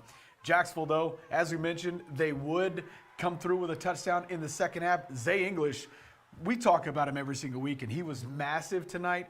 He had a play where he was not checked into the game properly, and they had a legal man downfield because of it. Took a touchdown off the board for Jacksonville. But he was amazing tonight. Had a lot of big plays in this contest. But like I said, a lot of defensive effort in the second half. Aniston's quarterback had 2 massive runs in the third and fourth. Well, in the fourth quarter, both of them looked like he was going to be gone. Wide open to score. Jacksonville's defense made 2 massive plays running down the play from behind, one of which actually resulted in a fumble at the goal line, giving Jacksonville the ball. Zay English does get that touchdown to put them on top, 28-24. So I know there was kind of a lot of stuff going on right there. Bottom line is this: Jacksonville did enough to put it in the end zone. Aniston had 2 phenomenal chances to score on quarterback runs where they were wide open. Jacksonville with some really hustle plays defensively. One stopping the ball carrier at the 8. Then they have a goal line stand, the other one where they actually caused a fumble as the runner was going into the end zone. 2 massive plays, hustle. Jacksonville wins tonight. Big game for them. Jacksonville did not lead until deep into the third quarter when they went up 22-16. That was their first lead of the game. Aniston came back 24-22, as you saw there, and then Jacksonville wins it. That touchdown by Zay English to win it 28-24. As we mentioned earlier, when we looked at our 4A regions, Aniston on the road in the first round of the 4A playoffs, going to Randolph, and then we'll tell you about Jacksonville here in just a moment. It's time for our Team 1 Chevrolet Gadsden Region Rundown for Class 5A. We'll begin in Class 5A Region 4. Some changes to the opponents tonight. Coach will talk about this. Holtville's the 4, Elmore County the 3, Beauregard is the 2. The only local team that made the playoffs out of this region was Central Clay County. They had an open date tonight, 10-0, 6-0. They thought all the way up until about 8 o'clock tonight that they were going to play Charles Henderson of Troy. Excuse me, they were going to play Eufaula. Charles Henderson of Troy was the runner-up in that region in Class 5A Region 2. And instead of that happening, Charles Henderson, ineligible players, at about 8 o'clock tonight, knocked out of the playoffs, okay? So that means that Central Clay County, Coach, I believe they got Greenville now coming to Volunteer Stadium next Friday night. Absolutely right, and here's how I look at it. That one set of Tigers from Eufaula has now just become the sacrificial lamb. Well, actually, Greenville Tigers are going to have to come up to that stadium, and it'll all be taken care of. Yeah, Rat poison. Let's go to 5A Region 6 now. We'll tell you about how the matchups are going to be. The top 4 teams, Moody, Leeds, Centerpoint, Jacksonville. That has been set, but 5A Region 8 was not set until tonight. And here's the way it's going to work. You've got Moody at home. They're going to be hosting Arab. We knew that. What we didn't know were the other 3, the order of the other 3 teams in Class 5A Region 8. So Leeds will be at home as well. They're going to be at home taking on Gunnersville. Gunnersville at one time was the #1 team in the state. Now they're the #3 team in the region. Centerpoint will be on the road. They'll be going now to play at Boaz. Boaz wound up as the #2 team in that region. And Jacksonville will be going to Scottsboro to take on the Wildcats in the first round of the 5A playoffs next week. So a lot of crazy things happened, not in 5A Region 6, but in 5A Region 8 tonight. So we got Leeds and Gunnersville in the Leeds first round? and Gunnersville. That's one heck of a matchup, first round of That's a playoffs. great first round matchup at Leeds. One team you need to watch, I know they're only 5-5 at Centerpoint, but they're a Centerpoint team that's used to playing a lot, even larger people. You're a 6A, you drop down to 5A, is that right? You always got to watch those kind of people. They've dropped down. Like you said, well, they're only 5-5. Yeah, but they're used to playing those bigger schools. And they've got some athletes too. Yeah. Time for our next extra point of the night. This is presented by Randy Woods, state representative out of District 36. And you saw a preview of this earlier. We did. Next week's first round Class 1A playoff meeting between Winterboro and Raglan will actually be the 22nd meeting between the Bulldogs and the Purple Devils. Raglan leads the series 11-10, and the Devils have won the last 2 contests. The last 12 meetings have all been region games, but this year the 2 schools were placed in separate regions. When we come back, we've got a special treat for you. A state championship celebration we've got coming up next. The Jacksonville Christian Thunder. They are live in studio, and they are the champions. They're next on After the Game. We stand for Mother Nature, home sweet home. The best you, sunsets with friends, hustle, art that lasts, life's simple pleasures.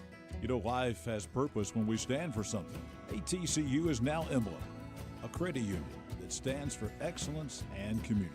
But most of all, Emblem Credit Union stands for our members and what's important to them. We stand for you.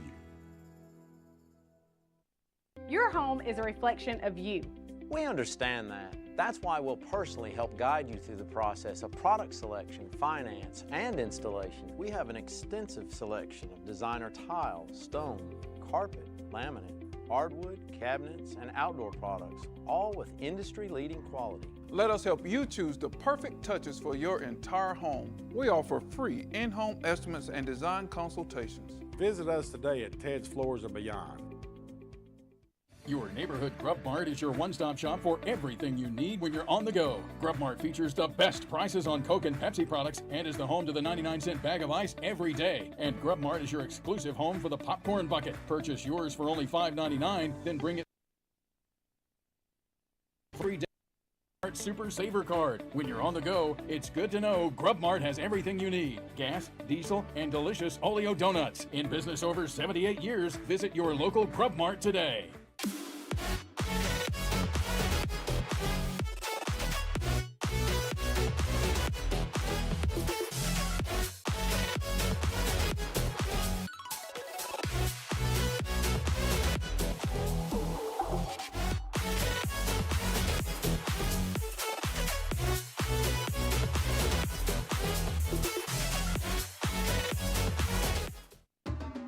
At Farmers and Merchants Bank, we're showing off our school spirit with our newly designed vertical Spirit debit cards.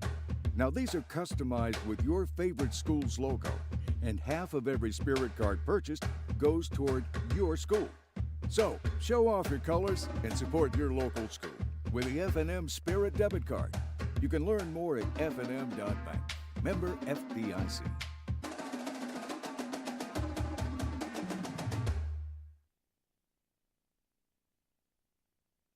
The game-winning touchdown.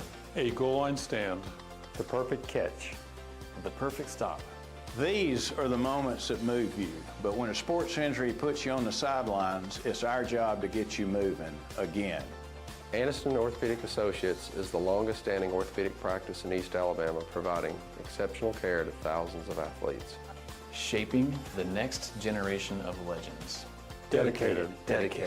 Dedicated to what moves you. Aniston Orthopedic Associates, 8 a.m. Saturday Sports Injury Clinic.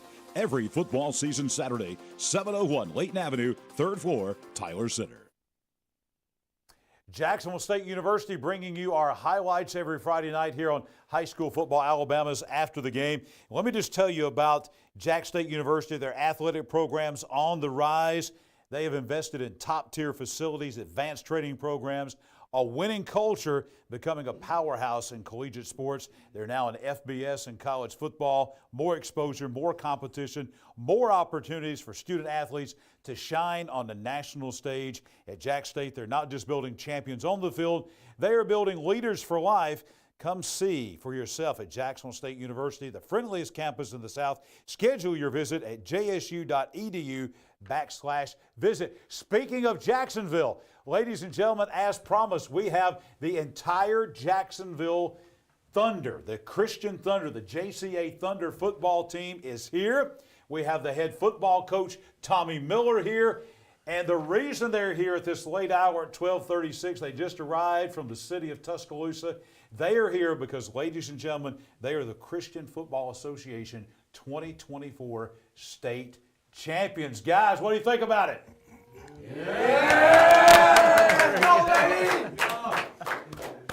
They win tonight on the road. It was actually a neutral site game at Tuscaloosa Christian against Russell Christian out of Meridian, Mississippi. Kind of appropriate, Coach Miller, as you met kind of halfway there in Tuscaloosa. They had won 7 consecutive state championships in this league, right. But not tonight. 36-27, JCA wins it. Coach, tell us about the game. Well, it was a really hard-fought game, and you know, just about everything that could go against us did, and we came through it tonight. We had 2 touchdowns called back. We had an issue in the third quarter where they back last spring it was approved for us to use a device where we could radio into the quarterback plays. Well, in the third quarter, their coach, who was in the meeting that was approved in, got the officials. They had a timeout. They called the commissioner, and they make us put it down in the third quarter after we've used that all year. So everything that could happen this night went against us. But we fought back really hard against that. It kind of fired us up. And we played really well after that happened, played a hard game. Everybody that was in the game played. These guys, these seniors right here, with us right here, every one of these guys played a great football game. Tell us about you mentioned these seniors. Tell us about these guys that are up here with coaching. Caleb had 109 yards rushing tonight. He had 2 touchdowns, I believe. Moses, defensive end, and he played an excellent game. He had, I think it was 6 or 7 tackles, and of course Jesse plays offense and defense both, which several of them do. He had our first touchdown tonight, and he had a huge interception late in the game that kind of sealed it for us. And then Nick actually had an interception. Nick's a linebacker, and Nick had an interception in tonight's game too. That was a huge interception. All 4 of these guys played a great ball game. We got some guys over there that played well too. Noah was the game's MVP. He played a good game. Preston, our center, played a great game. I don't know if he ever came out of the game tonight except on kickoffs. He was in on every play. Bryson's our other side. Jesse's our right side wide out. Bryson's our left side wide out. He had a good game. And Jack Henry Harris over there. He's a freshman, and he plays the other defensive end, and he had a good game. We just got I could go on naming those guys we'll over show there. some of these guys over here too, because this is not all of them. We got the whole team here. We're going to show them right now over here, and there's the rest of the team right here, guys. The entire JCA Thunder team here with us tonight. Those guards. Leland is one of the guards that helps protect, give us some time, and Ethan Compton plays the other guard. Those guys have had good year. All 3 of those interior linemen are juniors, and they had good games. So it was everybody played a good game. Dawson right there played he's a sophomore. He played some good linebacker tonight for us too, and it's just it was just a good night. I mean, it was a hard-fought game, exciting game. We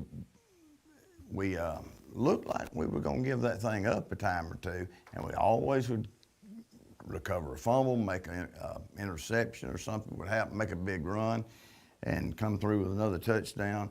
We'd always do that just at the right time. So we stayed ahead, and they actually scored first. Am I right on that? Yes, sir. And kicked the extra point, and then we come back down, scored, and went for 2. And we never did give up the lead again. Is that right, Jesse? I think that's right. Jesse's holding that trophy there. Let's see if you can. Yeah, look at there. There's the trophy. It says 2024 CFA Football Championship 8-man champion. Congratulations, guys. Yeah, you were hoop and holler. Let's go! He's got a death grip on this thing over here, too, now. This is not your first championship by far, but how special is it? These guys, this is their first championship. Talk about it. It is their first championship, and several of these guys were down there 2 years ago when we were playing. We played Russell in the championship game 2 years ago, and they defeated us.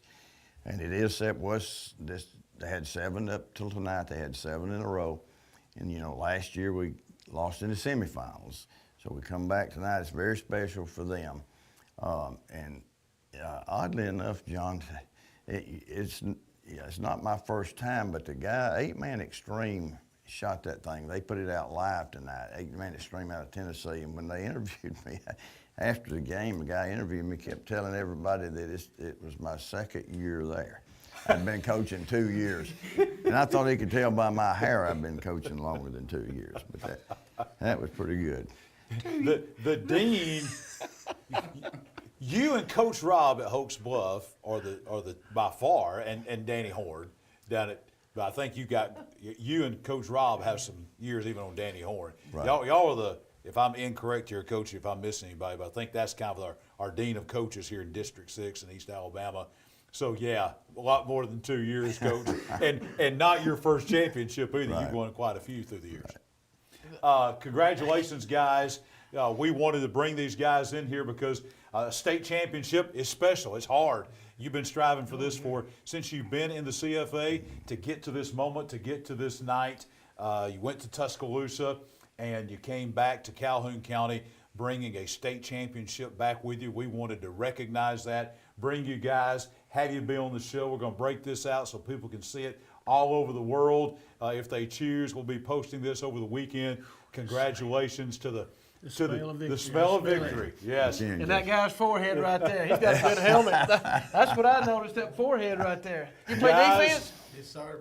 That's what I believe. As we go to break, one last time, y'all hoop it, celebrate. This is the championship.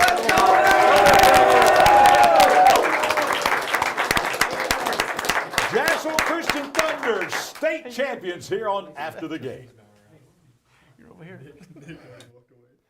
The Calhoun County Commission, made up of Terry Howell, Danny Shears, Fred Wilson, Carolyn Henderson, and Lee Patterson, ask you to take a look at what Calhoun County has to offer. Beautiful parks, neighborhoods, recreational facilities, historic sites, and museums.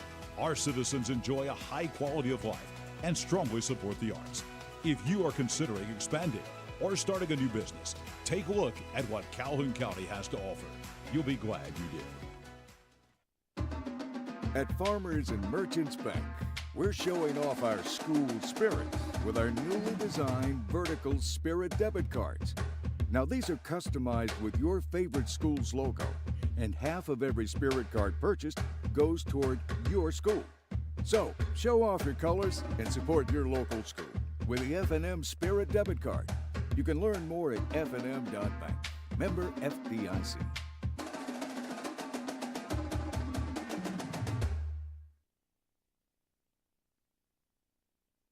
Your neighborhood Grub Mart is your one-stop shop for everything you need when you're on the go. Grub Mart features the best prices on Coke and Pepsi products and is the home to the 99-cent bag of ice every day. And Grub Mart is your exclusive home for the popcorn bucket. Purchase yours for only $5.99, then bring it for free refills throughout the year. And save every day with your Grub Mart Super Saver card. When you're on the go, it's good to know Grub Mart has everything you need. Gas, diesel, and delicious Oleo donuts. In business over 78 years, visit your local Grub Mart today.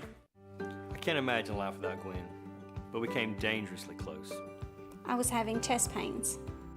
Luckily, there was a hospital nearby that quickly discovered one of her arteries was 100% blocked. A hospital with life-saving technology and the latest in cardiac treatment, with an experienced team of doctors and nurses focused on fixing Gwen's heart. What hospital had all of that? It was all right here at RMC. What does it mean to be a community bank? At Noble Bank and Trust, it means you're more than an account number, you're a valued member of our community. Whether it's checking, savings, a loan, mortgage, or line of credit, Noble Bank and Trust meets all your banking needs with exceptional technology customized just for you while making you feel right at home. Make the switch to Noble Bank and Trust, and we will make sure you're taking beginning to end. Noble Bank and Trust, member FDIC, equal housing lender. Tailgate season is here, and tailgate with a new Team 1 Chevy. With every test drive, you have the chance to win a new Team 1 Chevy tailgate package. With 1.9% financing and up to $10,000 discounts on all Silverados. Take a test drive with a chance to win a new tailgate package. Save big with Team 1 Chevy and be a winner. Remember, Team 1 Chevy, home of the best people, the best service, period.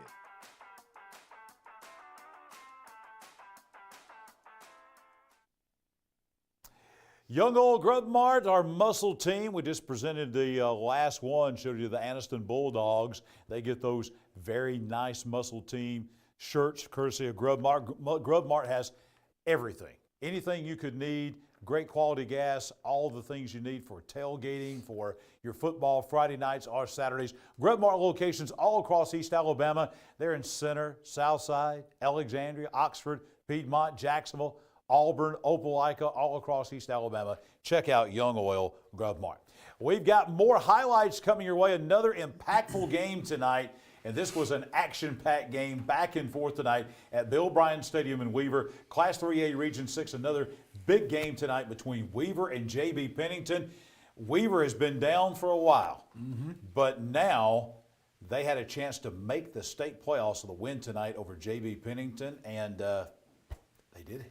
I tell you, and there was a lot of scuttle all week about this game, and Weaver faithful come out of the woodworks. I saw, old Coach Hamby involved in some of these Facebook posts and stuff like that. Just a big game tonight at Bill Bryan Stadium for the Weaver Bearcats. Let's see the highlights and just how they did it to get into the playoffs. See the Bearcats there running through the Spirit line as everybody's fired up. A lot of folks out there tonight for this contest. First drive of the night, the Bearcats quarterback Caden Gooden fakes a handoff, keeps it himself. He's going to make a few guys miss. He's going to pick up a first down for the Bearcats. Next play, Gooden going to keep it again. This time going toward the sideline, and he's going to find his way into Tigers territory. Gooden again with the call, and he picks up yet another first down. Kid has been phenomenal this year. A few plays later, Gooden's going to drop back to pass, going to find Keyshawn Allen inside the 5-yard line. Bearcats in business, looking to get the first score of the night. Gooden with the keeper, punching it in. 7-0 Bearcats. Home, packed house, playoff spot on the line. Weaver's huddling up, trying to get something going again on offense. More Gooden, fake the handoff. He's going to keep this one himself. Take it up the middle, field across the midfield stripe, and he's going to get into the end zone. Weaver trails 14-13 with 5 minutes left in the half. There's the architect of this playoff run, Ken Kofer, second-year head coach. Next Bearcat drive, Gooden again. This time with the keeper, finds a hole, angles toward the sideline, going to go out of bounds near midfield. Next play, Gooden again with a call. Makes guys miss before being taken down inside the – look at the run. Just finding ways to get open field, and he gets just inside the 5-yard line. A few plays later, guess who they're going to go to? Gooden going to get into the end zone from 1 yard out. Weaver with a touchdown, and the Bearcats are dancing into the playoffs. They win it big tonight, 54-21, with their backs against the wall. What a clutch blowout win tonight. The impressive thing about that, guys, is this was back and forth, and then it got midway through the third, and Weaver just blew them out. Put the foot on the gas. Yeah. 5 weeks ago, that team right there was left for dead. Ohatchee was left for dead. Can't play no defense. All you do is scoring. Yeah. And all of a sudden, the teams we thought was going to be there, now it's these two right here found a way. You got to give a lot of credit to Coach Kofer and how he has turned it around when it needed to be. Well, I think we talked about the Saxon Weaver thing a little all year. Probably a little bit much about how they're going to come up and get somebody. I don't know if we thought they would do this. I think this is kind of a surprise. So hats off to them. Incredible finish to the season. I know they're 4-6, but think about this, guys. 9-team region, and they wound up finishing third. Yeah, that's impressive. It's huge. Win the games they had to win. No doubt. Let's take a look now at our Team 1 Chevrolet Gadsden region rundown. We're moving to 6A. This is another deal where our two local regions are going to match up with each other in the first round. This is set. Oxford 1, Clay Chalkville 2, Mountain Brook 3, Pell City 4. Pell City tonight. Wow, they were big one. Very, very impressive tonight. They got a mat on right now. Against 6A Region 8. And tonight, if we look at 6A Region 8, the other region, they beat the runner-up in that region, Southside, tonight, 45-7. What a win that was. So next week, here's the way it's looking. Buckhorn out of Newmarket, Madison County, they come to Lamar Field to take on Oxford. Gadsden City has to go down I-59 to Clay Chalkville. Southside gets Mountain Brook coming to town. That's a really tough test coming into Barney Hood Stadium. And then this Pell City team who's playing really good football right now, guys, they go to Fort Payne. Wow, there's a lot of interesting matchups in those 4 games next week in 6A. Pell City has very good 4 receivers. They showed that tonight. And they made a quarterback change about 3 or 4 weeks ago, as I mentioned, and they took a linebacker, maybe a running back. So they've made their team a lot better. Clay Chalkville tonight, did they get beat by Vestavia? I have not seen that score. I've been in the because they're 8-2. Right they're 8-2. So I heard that they got beat, but that's Vestavia. I mean, that's a very good football team right there. So it's going to be interesting to watch those matchups between those two regions. Clay Chalkville did lose. They're telling me right here that they lost to Vestavia. No harm done in that. I mean, it's a non-region game. That's it's a great football program. But that was amazing. All right, let's talk about Farmers and Merchants Bank. Farmers and Merchants Bank bringing you the Spirit Scholarship. That voting is underway right now. As a matter of fact, for 4 schools this week, for Aniston, Donahoe, Jacksonville Christian, and for Galesville. And they have presented thousands of dollars in college scholarships, including through our Spirit Scholarship partnership that we have with them here at High School Football Alabama. Farmers and Merchants Bank locations throughout Calhoun and now Cherokee counties. The Spirit cards, 20 schools now eligible for our final voting for that Spirit Scholarship. Farmers and Merchants Bank also bringing you our Player of the Week. It's time for our final extra point of the night, presented by State Representative Randy Wood out of District 36. After missing the state playoffs in 2023, Alexandria returns to the AHSAA playoffs for the 38th time. The Valley Cubs have a 56-34 playoff record dating back to their first appearance in 1972. The Cubs have advanced to the quarterfinals 14 times, the semifinals 12 times, and have made 4 appearances in the state championship game. Alexandria opens the 2024 playoffs next Friday night at North Jackson and Stevenson R.D. Hicks Stadium. Back with our final East Alabama top 10 of the season and Team of the Week, also coming next.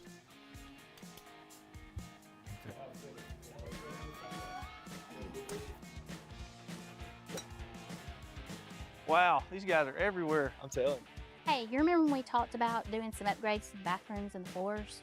I do.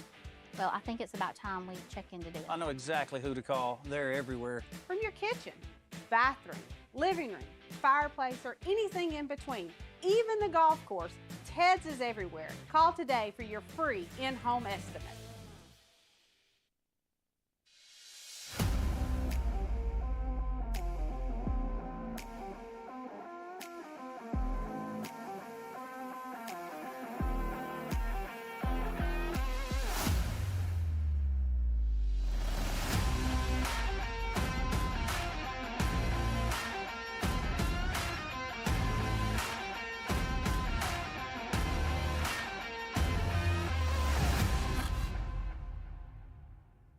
The game-winning touchdown.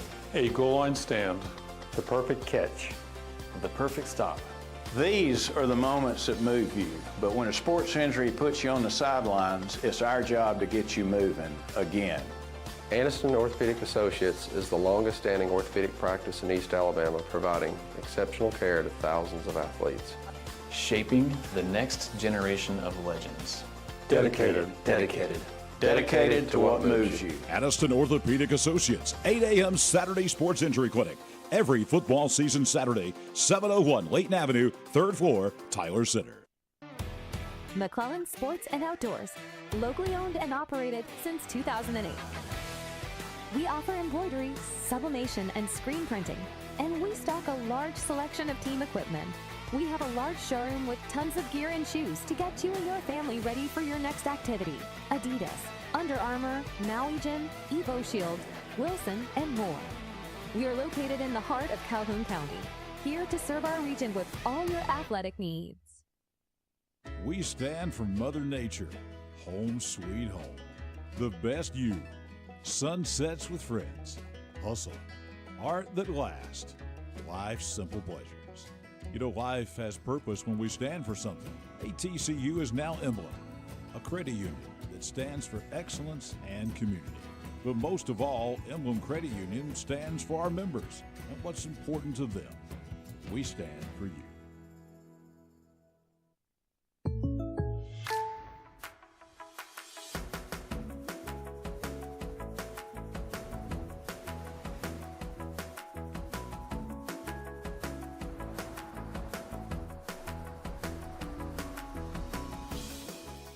The State Farm Personal Price Plan helps you create an affordable price just for you. Contact local agent Judd Edwards for your personal price plan today. Daz Barbecue. We're coming to you tonight from the Daz Barbecue Top of the River Media Center, Parker Memorial Baptist Church, Quintard Avenue in Midtown Aniston. Great location, great partnership with Parker Memorial, and a great partnership with Daz Barbecue and Top of the River. Let me tell you about Dad's first. You see that slow hickory smoked barbecue? That is absolutely the truth. A homemade menu. Their North Aniston location on McClellan Boulevard, stop in. They have hickory smoked meats, barbecue ribs, rolls, sandwiches they have there. They Potato salad. Oh. That potato salad's They off call the them chain. cheddar muffins, I think, because they're kind of like, they look like cornbread. I don't Tomorrow, ever look at them folks, long enough. I ate just them telling too you, fast. in a They're few so hours they'll be open, and you can go by and see them at Dad's Barbecue. Team Sports, also on that end of town, out of McClellan, McClellan Boulevard Dads, McClellan Team Sports. Team Sports and Outdoors at McClellansports.com. They have a great store out there at McClellan. That's at 135 Exchange Avenue on McClellan. They've been in business for 15 years, locally owned and operated. Everything you need as far as sporting goods, they have it. They supply those great jerseys that we give to our Player of the Week, all that courtesy of the folks at Team Sports. All right, this is our last regular season show. It's a good time to tell you that we will be here for the first round, the second round, and the quarterfinal round of the playoffs. So, but this is our last regular season show of the year, and it's time for our last awards to remember, East Alabama Top 10. So we started off way back in August.